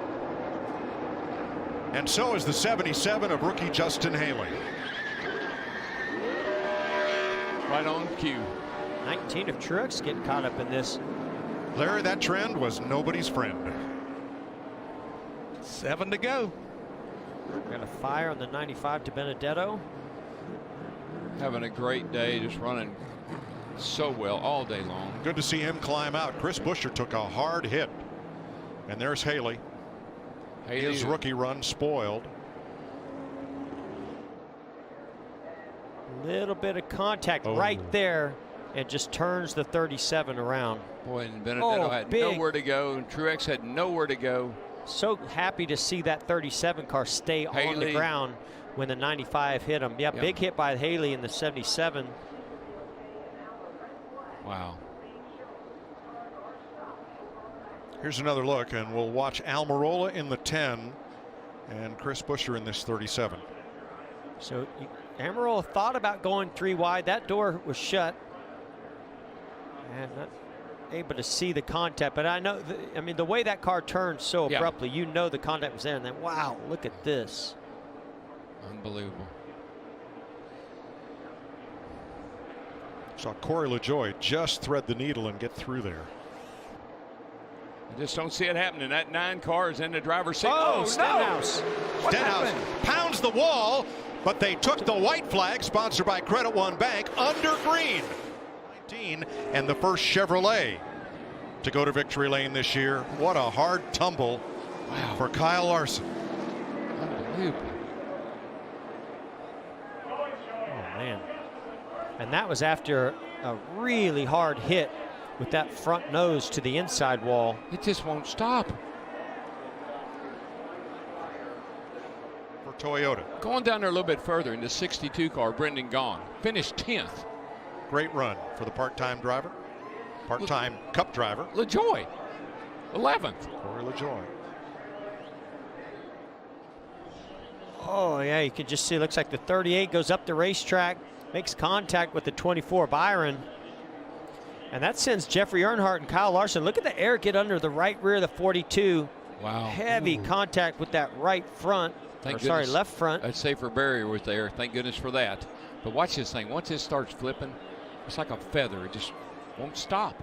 Work together. And with the checkered flag, Chase Elliott. Toyotas and Chevys all making the way. Look at the pack coming toward you. Kelly, and there almost a spin by Denny Hamlin as he got on the brakes hard. On the right-hand side a moment ago, I'm not lifting today. 17. Stenhouse Jr. was in front of the 1 of Kurt Busch. Kurt Busch didn't lift, and around went Stenhouse. Into the grass he goes. Caution comes out. That's a good thing you went through that grass backwards. That was going through it backwards. Top trying to block the 1 here. Kurt Busch has got a huge run coming down the racetrack. Then he gets a little tight right there. Kurt says, not today. I'm not going to lift. He didn't. Around goes the 17 of Stenhouse Jr., and the caution comes out. To a fault, and he credited Dale Jr. for helping him to get more aggressive, and now he got a spin. And the 1 of Kurt Busch, he's able to save it, but you have damage to the left front of that car, and the caution has come out once again.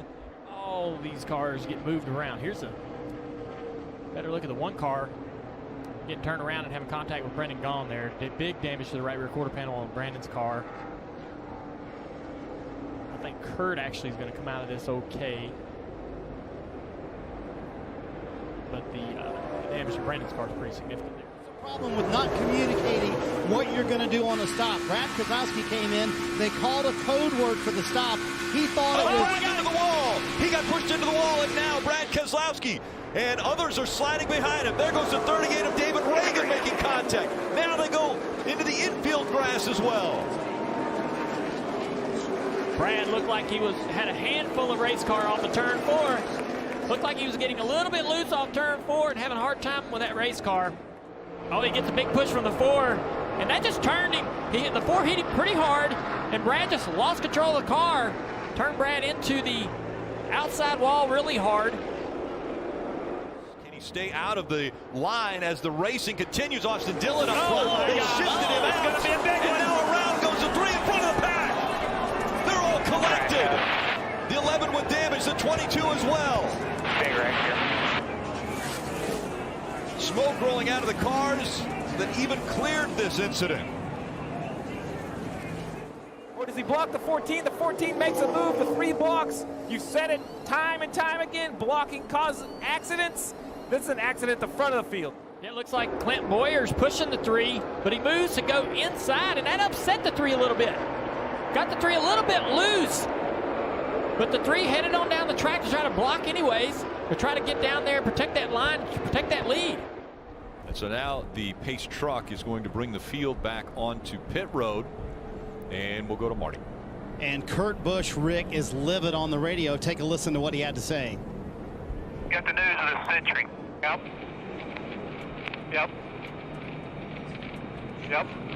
They took one away from me in 2014 as well. That's him processing the information that you just laid down, Jeff, that after they pitted, they called off the restart, and they made that decision based on the one-to-go call that you mentioned. So Kurt Busch not very happy with NASCAR's decision here. Justin Haley in the 77 is correct. And so now the teams are being told cover the cars up because of the storm in the area, the lightning in the area, of rain coming our direction again. So not only is it raining now, but it looks like another wave of the hard rain is coming. Congratulations. Thank you, bud. Go see your family. You're seeing it live. Hey. There's your winner. He's being told right now. Getting ready to go. Justin Haley has won his first ever Monster Energy Cup Series race. Awesome. Who's able to get onto pit road cleanly. Oh, and not everyone's coming. Blaney got in there. Oh, here goes Blaney around. Spins as he comes onto pit road into the grass. Will it bring out a caution? If he gets this thing fired up, I don't think it'll bring out a caution. He's rolling, but that'll be big. He is going to lose the draft right here. How about Alex Bowman in the 88? Oh, he gets a shove. He's going to go sideways right in front of the pack. The 48 caught up, and the 9 is caught up. The caution has come out. He got a big shove right into the front of the pack. The 42 of Kyle Larson, he is there. The 11 is caught up. And flames coming out from underneath the 48 of Jimmy Johnson. Alex Bowman up front, blocking, trying to stay up front. Got a huge shove. Here you go right here. 22 being pushed. Goes to the inside. Alex tries to block. They make contact. Around Alex goes. That's what we're talking about with blocking. You know, blocking is one of the things you have to do. You also have to know when you can't do it. But if you don't block, you're not going to win this race. Yeah. It's just a difficult decision to make. Yeah, you have to be aggressive and block, but you also have to realize, I guess, when the run is so massive behind you, you're just not going to win. How much damage Chase Elliott get right here? Car goes around. Not sure he ever hit anything. They're coming to the line with 2 to go. Yeah, the stage won't restart. But pit road. Oh yeah, the 9 did get hit. Pit road closed when caution came out. Down low, the 43 comes up the racetrack and 77's not clear. there. Yeah, just not clear. Hard contact with the right front tire. And Parker snuck through the 96. Yeah, he's way down there. Right here, towards the back of the pack a little bit. I think he had a loose or a he thought he had tire. a wheel going down. Yeah, he thought he had a tire going down. Must have been, but he was complaining about the right front. You're gonna have to use the truck, boys. He's stuck. Use a vehicle, that ain't gonna do it. I concur. Just push him. Use that record. Stay ready. It's not over. They just need to try to get him. Yeah, they got to get him moving now before he loses more additional laps. Do it with humans is what I'm saying. Three Fords and outside line organized to push and help each other. Oh, and around goes the 22. A hard hit by Joey Logano. We're in it, guys. The 41. Logano was running in the second position up there on that outside line. Left rear tire blew out on the 22 car.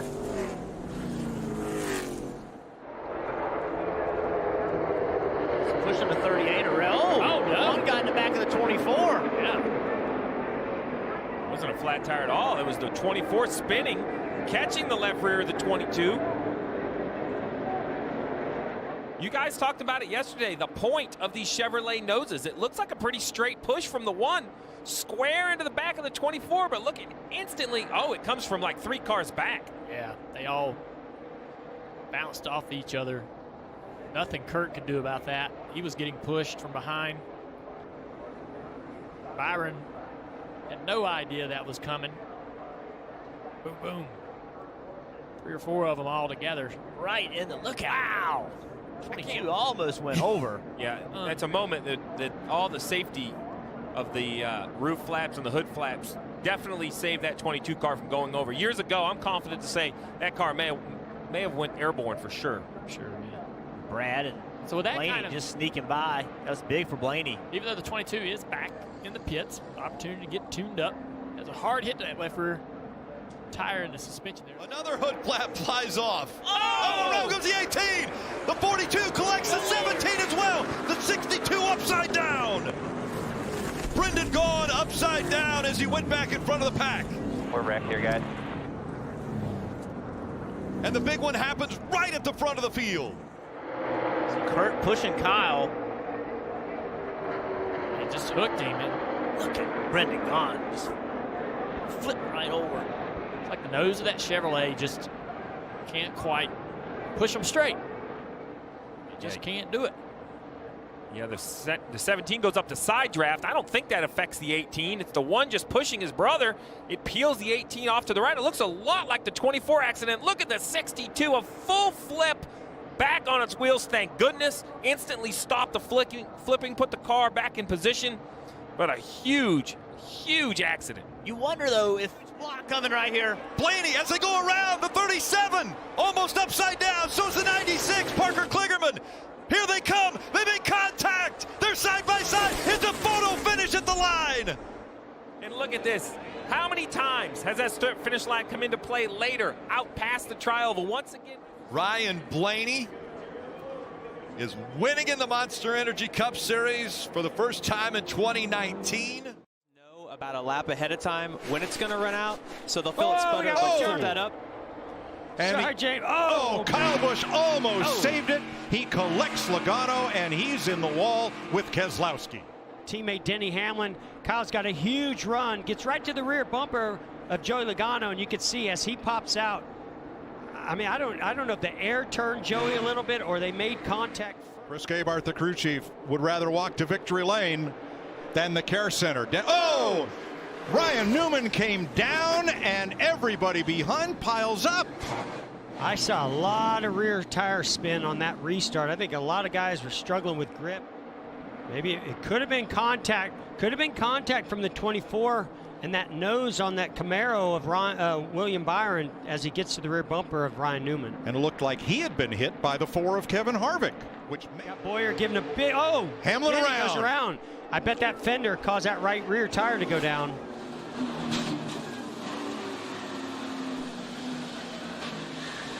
Logano in it again.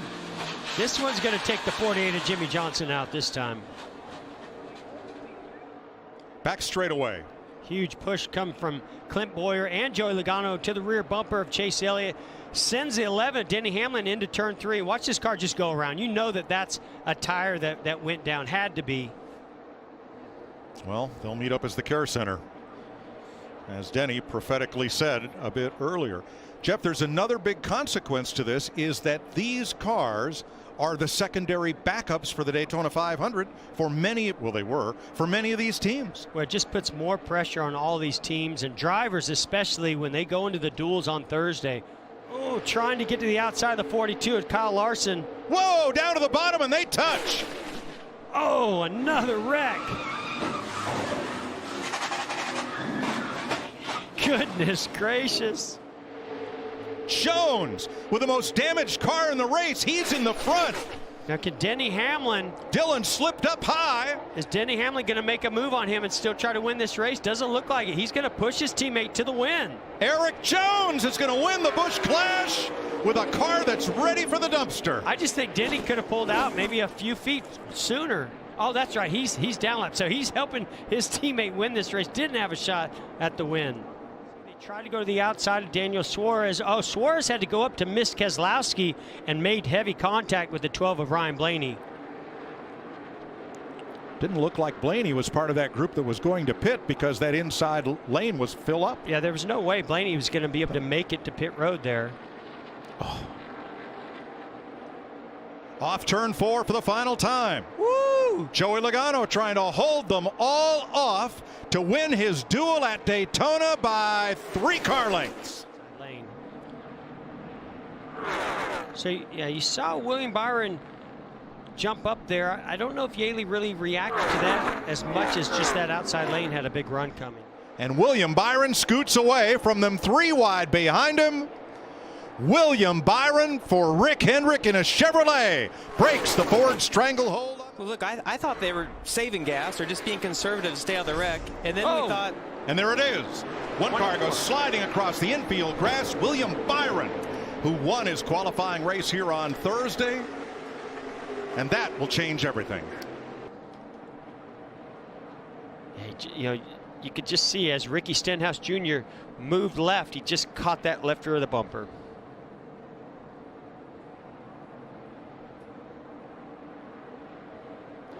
Left of your screen. You can see they're coming up to put him a lap down.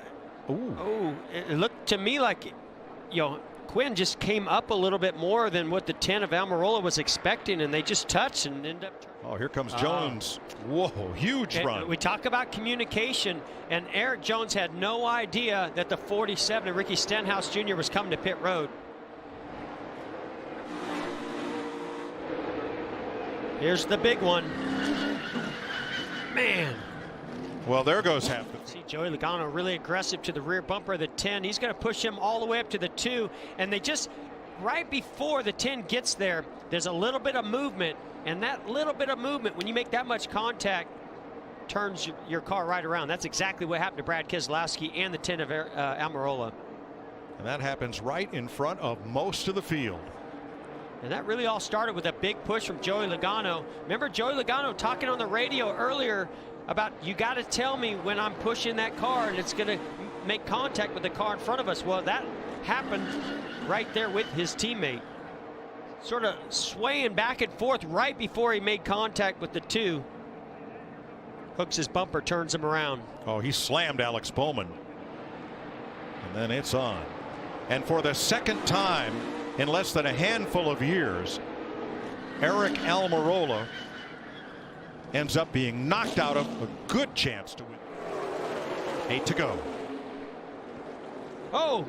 Crash in the back of the field. Eric 2 Jones, cars piled up there.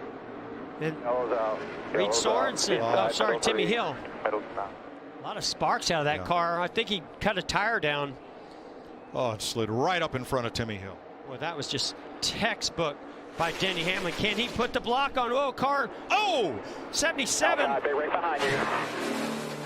That was Ross Chastain. Got down on the apron, turned him sideways up the racetrack. Straight into Ryan. 27 right here. Well, and I knew those cars were going to stall out. You can see right there, Ryan Preece sort of pushes Chastain down onto the apron. As soon as it gets down the apron, he loses control.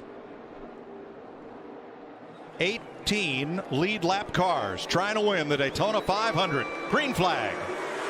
Oh, cars got loose. Spun some tires. Contact. Is that Boyer? And McDowell. Oh, man. And caution's out. We'll try it again. White flag under green. Next flag will end the race, and Newman is there. Newman's got locked onto his rear bumper just like he did. Oh, wrecking behind Chase Elliott around. To the inside, Newman to the front. Nothing Denny Hamlin could do. What can Ryan Blaney now do? Here comes a push from Denny Hamlin. Oh, this thing's not over yet. Not at all. Ryan Newman off turn 4 for the final time. Blaney to the outside, to the inside. Here comes Hamlin up the outside. Here is the second closest finish in Daytona 500 history. 55 laps to go at Talladega. Here's another of the questions in the $1,000 Fox Bet Super 6 game. Oh, big spin. Chase Elliott, and everybody scatters.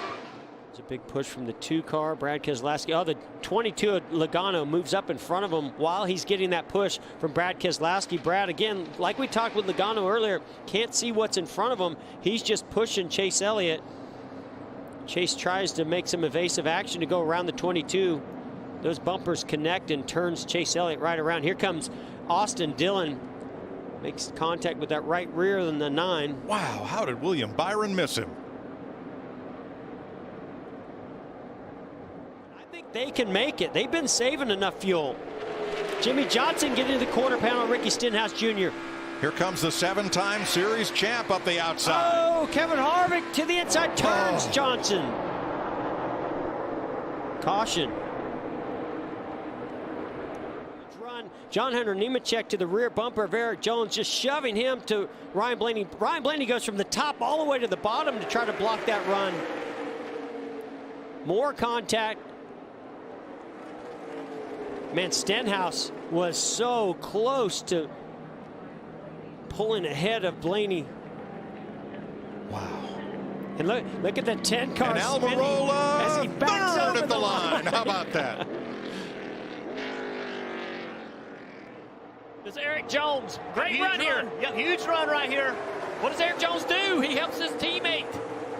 Tyler Reddick out front. Now Tyler's going to try to block. He's in the fence. Up into the wall he goes. The 18 also in the wall. Eric Jones gets caught up in it as well. The big one does happen. The 47, Ricky Stenhouse Jr., McDowell. Austin Dillon caught up in this. That's Ryan Newman in the 6. Get the run from the 20 car. Reddick's going to the inside. I didn't think he was going to get clear when Jones went to help, but he did. He goes up to block into that outside line. Some contact there with the 18, both of them in the fence. Then behind him, the 24, the 48, the 21. I think all those 3 got by with no damage. The 24, we got to get another look at him. Matt Kenseth in the middle, though, is going to help Denny. Clint Boyer on the bottom of the 14. Now contact made. Kenseth came down. The 14 up. The 9 out of shape. Here comes the 22. Logano's going to take the lead away from Denny Hamlin. 2 laps to go. Bubba Wallace on the outside. Big run. Contact made again. Bubba Wallace sideways. Can he save it? William Byron. They're wrecking. Now the 22 goes around. Hold the brake, hold the brake, hold the brake. Caution's going to come out now. Big wreck behind him. Bubba Wallace got through. Tyler Reddick hard hit. Jimmy Johnson caught up in the 48. Yeah, big damage on Jimmy's car. Watch William Byron. So there's big contact right there with Bubba Wallace. Then William Byron through the middle. Even more contact with William Byron. I think that's where maybe the 22 car lost the right rear tire. Either that or just got turned around. William Byron looking for his first ever win in the NASCAR Cup Series. A win, a secured spot in the playoffs. William Byron's going to win. Christopher Bell, I believe it's Christopher Bell. Yeah, sure enough. Bell around in the back of the pack. The 8 also involved. And they're sliding down the banking. Frustrating. Not even 1 lap into the race to have something like that happen. And he's already around entering turn 3. Just have to wonder if that left rear was rubbing. Contact. Yeah, Tyler Reddick, no place to go. Tyler Reddick's day, that was a big impact for him as well. What a disappointing start. Getting a push from Nemechek through the trioval. John Hunter Nemechek in the 38, and sure enough, he just spins him. That's the thing about pushing is when you're pushing another car, you need to stay on that right rear quarter panel. If you get to the left rear quarter panel, aerodynamically, it really frees up the lead car. So easy to spin somebody out if you move. 88 tries to go to the outside. And around they go. The 10 of Eric Almirola. Up in the air is the 18 of Kyle Busch. Ryan Blaney is caught in it as well. Can't tell who is wedged up against the wall with Almirola. Get to the outside. I think he just made contact. I'm not even sure he meant to go there. Yeah, I don't think pushed so hard. I don't think the 10 actually moved to block. I think he actually just had contact from the right rear quarter panel from the 88. Yeah, that's what it just. Lap 108, you're clear. 108 at the line here. Oh, we got a crash. 48 goes around. The big one happening. The one's upside down. Big wreck behind you. Kurt Busch climbed all over the top of the 41 of Custer. The 2 is around. Playoff contenders involved. Kurt Busch won a week ago. He's safe into the round of 8. Everyone else is still fighting for points and positions. The 62, Brendan Gaughan, his final NASCAR. Seems like it gets calmed down, but another bit of contact. Now the 48's around into the side of the 1. And the 1's headed into the outside wall at full speed. Frightening, frightening view out the front of that car. As you know, that impact's coming. Anywhere from 30 to 40 G's head on into the fence. Clint Boyer in stage 1 decided to back out of it. In this stage, he decided to go try to get some points. And look at there on the right side of the screen, the 18 car, Kyle Busch trying to avoid the wreck. Slides up into Brendan Gaughan. Jimmy, look at the hands on the wheel. Whoa. He was turning hard right, and the car was still going left. Anytime you get pushed in the left rear quarter panel, the way the arrow works on these cars, it just spins the lead car out. More times than not. A lot of cars involved. There were 11 laps to go in stage 2. Kyle's trying to miss the 48 as he's coming off the wall and gets a little bit of contact in the right rear tire. Look at that, how quickly that car. The contact, the head-on hit into the outside walls. Really can't pass below the double yellow line. Oh, and they're right behind. Wow. Caution comes out before they get to the finish line. Look who's in it. Once again, Kyle Busch in the 18. The 4 of Kevin Harvick. Wow. Look at the damage to that 18. What a day it's been. We'll have to see if the caution did indeed. Oh, the 18 gets turned sideways by a push from the 8 car, Tyler Reddick.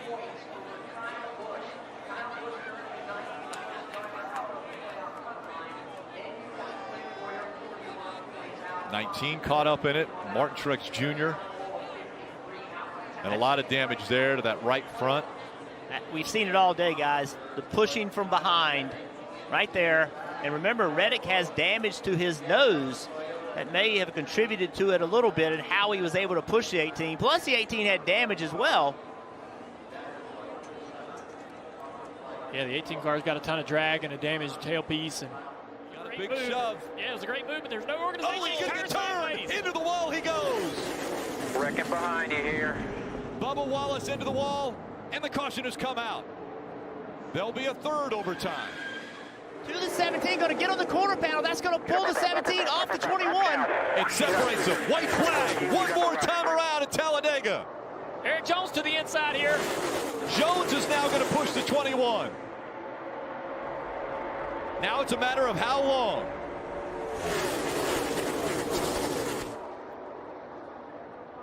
The Wood brothers and Matt DiBenedetto out front at Talladega. No organization right now. Look at this outside line. Oh, we got a car in the wall, the back straightaway. Cody Ware. Here comes the 17 and the 24. They're going to try to block. Eric in gets the up into the wall. Now the 24, a big run. He slides. They make more contact. 3 wide as they come out of 4. Hamlin to the inside. Side draft coming from the 24 car. Denny Hamlin. William Byron through the triangle coming up to the stripe. And as they go across the stripe, a photo finish. Denny Hamlin gets the nod by 23 one-thousandths of a second. Bell goes with him on the bottom. Side draft coming from Eric Almirola. Try to stall him. There it goes. Here comes his help with the 20 car. What's 20's the 20 going to do? Try to put him. And it's Almirola coming to the line. They are 3 abreast. It's Almirola over Christopher Bell and Ryan Newman. And the engineers on the trouble back straight away. Chase Briscoe, Kaz Gralla, Anthony Alfredo is around. think is that Chase Briscoe? Chase Briscoe. Yeah, he I'd just say gets he lost loose. a tire or something. Yeah, he either gets loose or lost a tire. Did it right in front of Ross Chastain, who drives by, but Gralla and Alfredo are not as fortunate. Yeah, the rest of these guys are just victims, just trying to avoid the accident. Noah Gragson still in the transfer spot, and right there with that lead pack.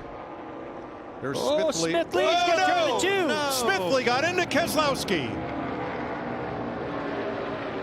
Gragson hard in the wall. So is the 24 Byron. Chastain.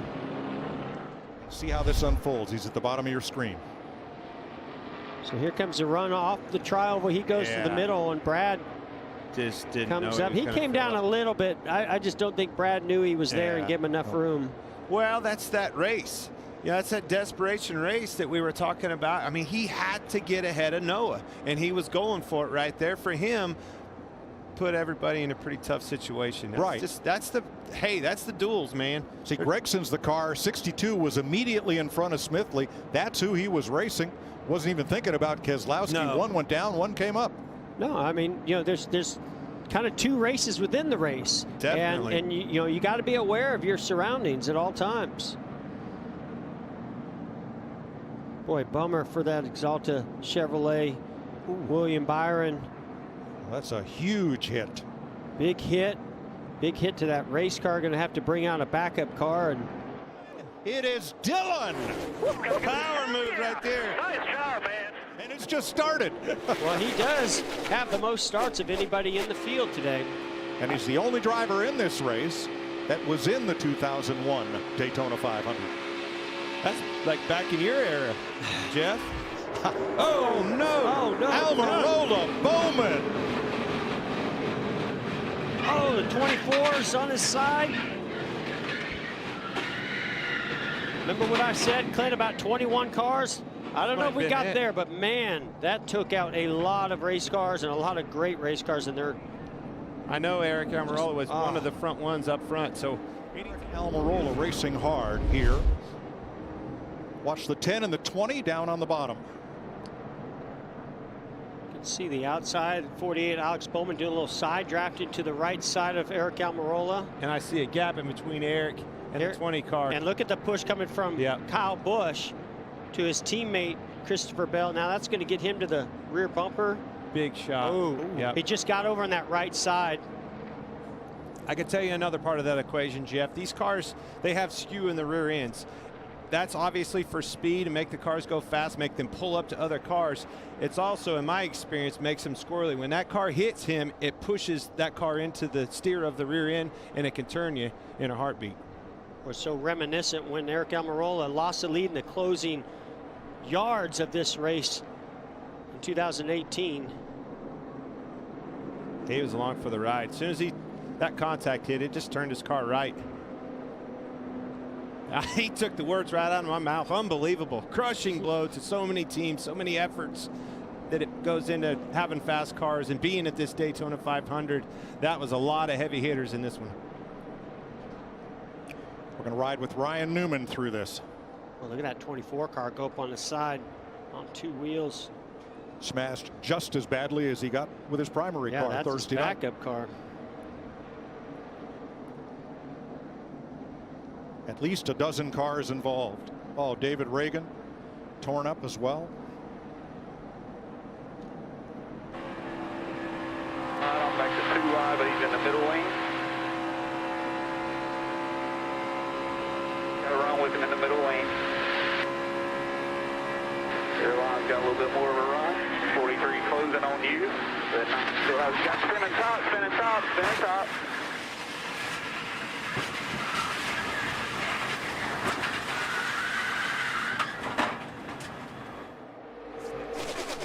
Hamlin on point. Oh, wreck. Quinn Houff and Chase Briscoe limping back to pit road. Yeah, we're going to have to back it up a little bit more. They're already spun right there. Clearly contact or something happened between these two guys. Christopher Bell cuts down a left rear tire and goes around.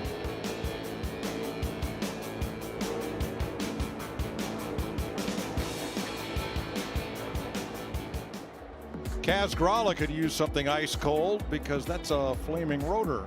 And then some as he makes his way into his pit. I'd say that's a wheel bearing or something, huh, Larry? It's still, I mean, when that wheel bearing, that grease gets hot like that, man, it just melts and turns a molten steel. Down to block. Logano goes back up. Keselowski with him. McDowell in tow. Dillon on the bottom. The run's on top. Oh! Teammates. Around they go and a hard crash. Kyle Busch. Kyle Larson. Caution is out. Bubba Wallace is in this. Austin Cindric. McDowell is the 40th driver to win the Great American Race. And the 8th driver in history to score his first career cup win in the Daytona 500. And yes, Clint, he led only. Down on the inside, Joey Gase is about to have a big problem. Yeah, you can see he drops out of that outside lane because he clearly has either a tire going down or some kind of a failure, and that car starts to spin around. Pretty amazing that Corey LaJoie. He went backwards because he chose the right. He's gonna wrecking. Joey Logano. Hamlin and over Logano. And Keselowski. He's in it. Right along. This doesn't even seem real to me. This is like a video game. Real to Bubba. Woo! Real close. Look out! Wow. Ricochets off that rear window. Smoke started pouring from the rear, and that led to fluid on the track and a fire. Jamie. Oh boy, yep, there's the fire. He said, well, I have oil pressure. The recommended amount of oil pressure I should have, I do. He said, I think. And it'll be 1 to go when they get back. It's just, Denny in the outside wall. There's that risk assessment, man. Hendrick cars, all 3 Hendrick cars that are left of this field. That was a big block. Stacked them all up, turned them around. That wasn't a question of if, it was a matter of when. I was just about to say, one more lap to have a wreck, and see this big run on the top. Yeah. And watch this block of Brad. Wait, oh boy, yeah. So Denny's teammate, Truex, was trying to push him, but when Brad moved up in that outside lane, then that stacked up Denny, and he had to move left. Get your hand out the window. Make sure those guys know you're pitting. Not only in that car, but we got trouble. one spinning. And that's exactly why you do that. What's McDowell going to do? Down to the finish. One car turned in the fence. Keselowski, the leader. To the outside comes McDowell, and Brad Keselowski wins Talladega. From that 7 car getting a little loose. Look at that. The 4 car up the racetrack. All these guys lifting off the gas, and then behind them, the 10 car gets run over and unable to control his car. The 48 spins as well. And there's some pretty heavy damage on the rear of that 10, Junior. Yeah. Hard lick right there. So you want to ride around in the back where it's safe. That's the problem. You can get wrecked anywhere. Right there at the top is Garrett Smithley. Looks like he's a little bit out of shape. Yep. Down the racetrack in front of his teammates. Joey Gase up the racetrack. Puts Cody in the fence. Just an unfortunate series of accidents there for all 3 of those Rick Ware racing cars. They're right in front of his teammates. Nowhere for them to go. As you said, they had just gotten lapped.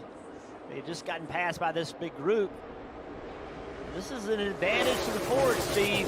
This is exactly what they wanted to see. Yeah, unfortunately for Brad Keselowski, you pointed out he was lapped because he lost the draft. He'll be the free pass, which helps a little bit. But the Fords that pitted under green, I imagine they're all going to stay out right here, which will cycle them all to the front. The question all evening long, now he's trying to go up there and win the race. The front 5. Oh, there's a big crash. 19, Mark Truex Jr. He got into the side of the 24. William Byron's in it. Landon Castle also collected up. I was so concerned about the used tires. That actually happened in the back third. Oh, Tyler Reddick. Tyler Reddick. Smoke out of the back of Tyler Reddick. Huge implications for the playoffs. Look at the nose. You got to imagine that smoke right there. The smoke. It smells like oil smoke. I don't know. Do you want me to keep going? Damage to the front. Bring it to me. Bring it to me. Maybe some tire rubs on that 22 car. Yes, 22. He's bottoming out. He's got a flat tire. He's 22 really loose. into the wall. Trying to stay up out of the traffic. 3 more, 2. In the middle of this. Harvick running second. A big shove coming from the middle. Daniel Suarez in the 99. He gets turned into the 4, and they go into the wall. The next flag will end the race. Right side. Caution out, caution out. And there is the caution flag. Ryan Blaney wins. The big accident happens behind him. 16th spot for the playoffs, but this is what happened on the backstretch.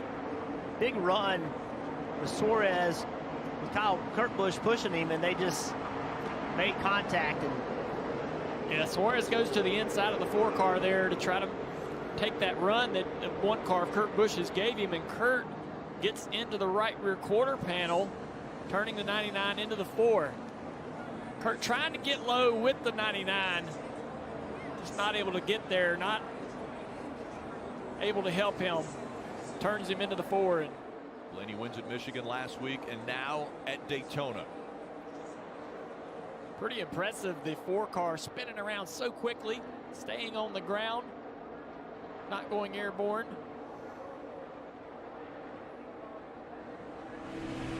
Riding on board with Austin Dillon here. Still 3-1 out front. Still 3. Easy, easy, easy. Stay low.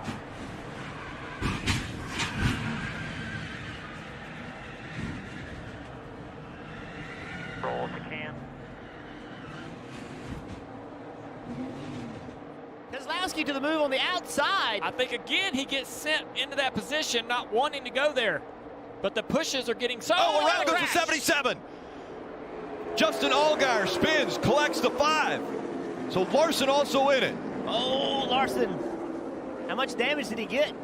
77 hit him in the door. I think the 5 got up against the fence as well. I got hit at Don.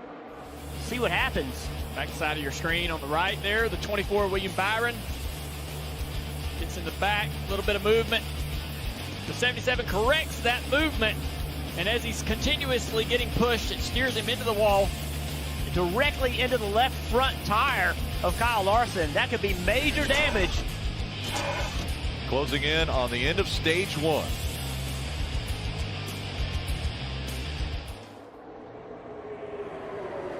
Oh, up into the wall. Alex Bowman into the wall. Ross Chastain caught up in the 42. The 19 of Mark Truex Jr. also involved. Down the backstretch, they all got out of the gas because the 20 got loose off of 2. Then it creates a huge gap and a big run. And the 47, I mean, it's the same bump that he did multiple times before.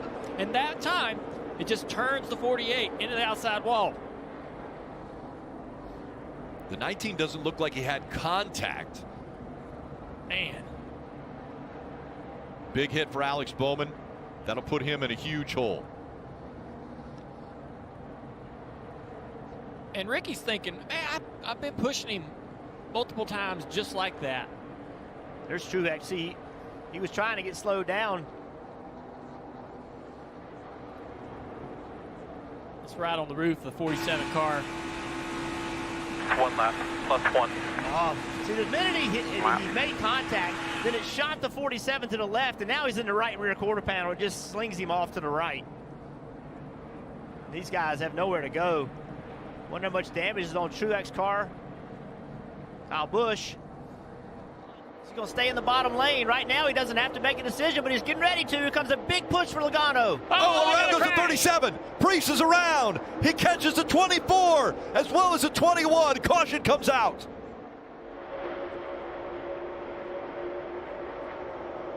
He's going to get a push down the back straightaway from the 17 car. A lot of cars lock bumpers. And he just turns him right. He gets into the back of the 22. This car moves a little bit left and it spins him back to the right. Almost the same situation we saw in the wreck before. A big push from behind, then they get together. Right here he gets into the back of Logano, and now he's still getting pushed from Buescher, and around he goes.